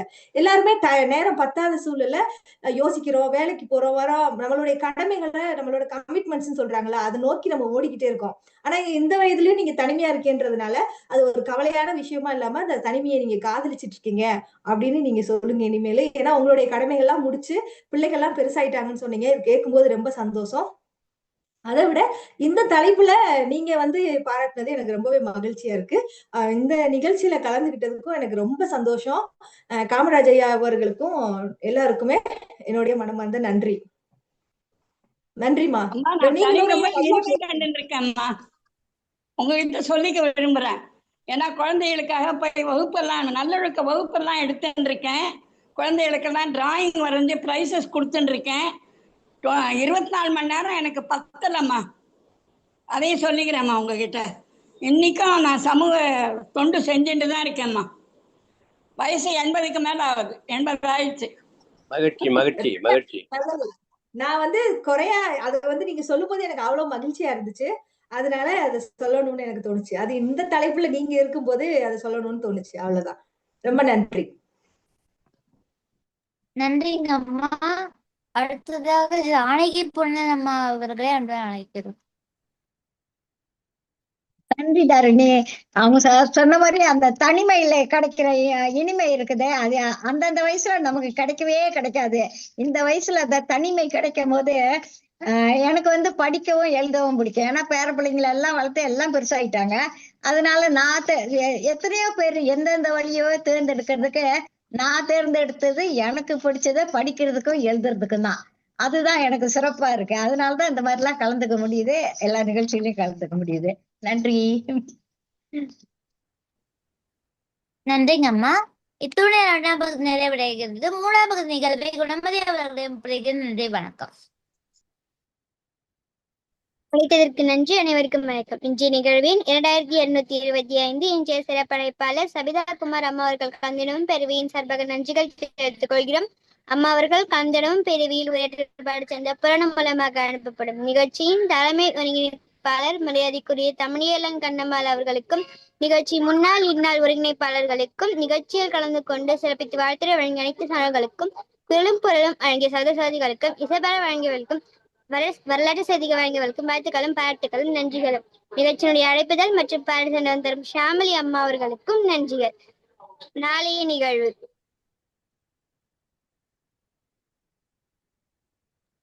கலந்திடவும் பெற வைத்த தமிழ் நடத்தும் நூல் திறன். அன்றைய நிகழ்வு 2226 நாள் 30/7/2026 வியாழன்கிழமை, திருவள்ளுவர் ஆண்டு 2057. அன்றைய சிறப்பழைப்பாளர் சுப்ரபாரதி மணியன் ஐயா அவர்கள். நாளை உரையாற்றி எடுத்துக்கொண்ட தலைப்பு சாயத்திரை நாவல் 30வது ஆண்டு. மனு மறு மனிதனாக்கவும் தமிழை தமிழாக்கவும் தமிழை தமிழாகவே ஆளும் என்ற வரிகளோடு மீண்டும் நாளை மாலை 5 மணிக்கு சந்திப்பு நம்பிக்கை வெளிப்படுத்துகிறோம். நன்றி, வணக்கம்.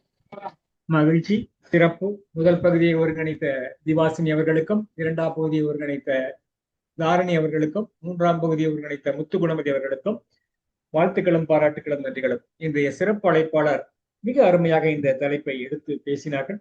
பெண் குழந்தையாக இருக்கும்போது பாதுகாக்கப்பட வேண்டியவர், இளம் பெண்ணாக இருக்கும் பொழுது மதிக்கப்பட வேண்டியவர், மனைவியாக இருக்கும் பொழுது துணையாக ஏற்றுக்கொள்ளப்பட வேண்டியவர், தாயாக இருக்கும்போது இருந்தபோது போற்றப்பட வேண்டியவர், முதியவராக இருக்கும் பொழுது அனுபவத்தின் களஞ்சியமாக மதிக்கப்பட வேண்டியவர். ஆனால் இவை அனைத்திற்கும் மேலாக ஒவ்வொரு பருவத்திலும் தனித்துவமான மனிதராக மதிக்கப்பட வேண்டியவர் என்பது இன்றைய சமூகத்தின் உயர்ந்த சிந்தனையாக இருக்க வேண்டும். மீண்டும் நாளை மாலை 5 மணிக்கு சந்திப்போம். நம்பிக்கை வெளிப்படுத்தி அனைவரின் ஒப்புதலோடு இணையத்தை நிறைவு செய்கிறோம். நன்றி, வணக்கம். நன்றிங்க ஐயா.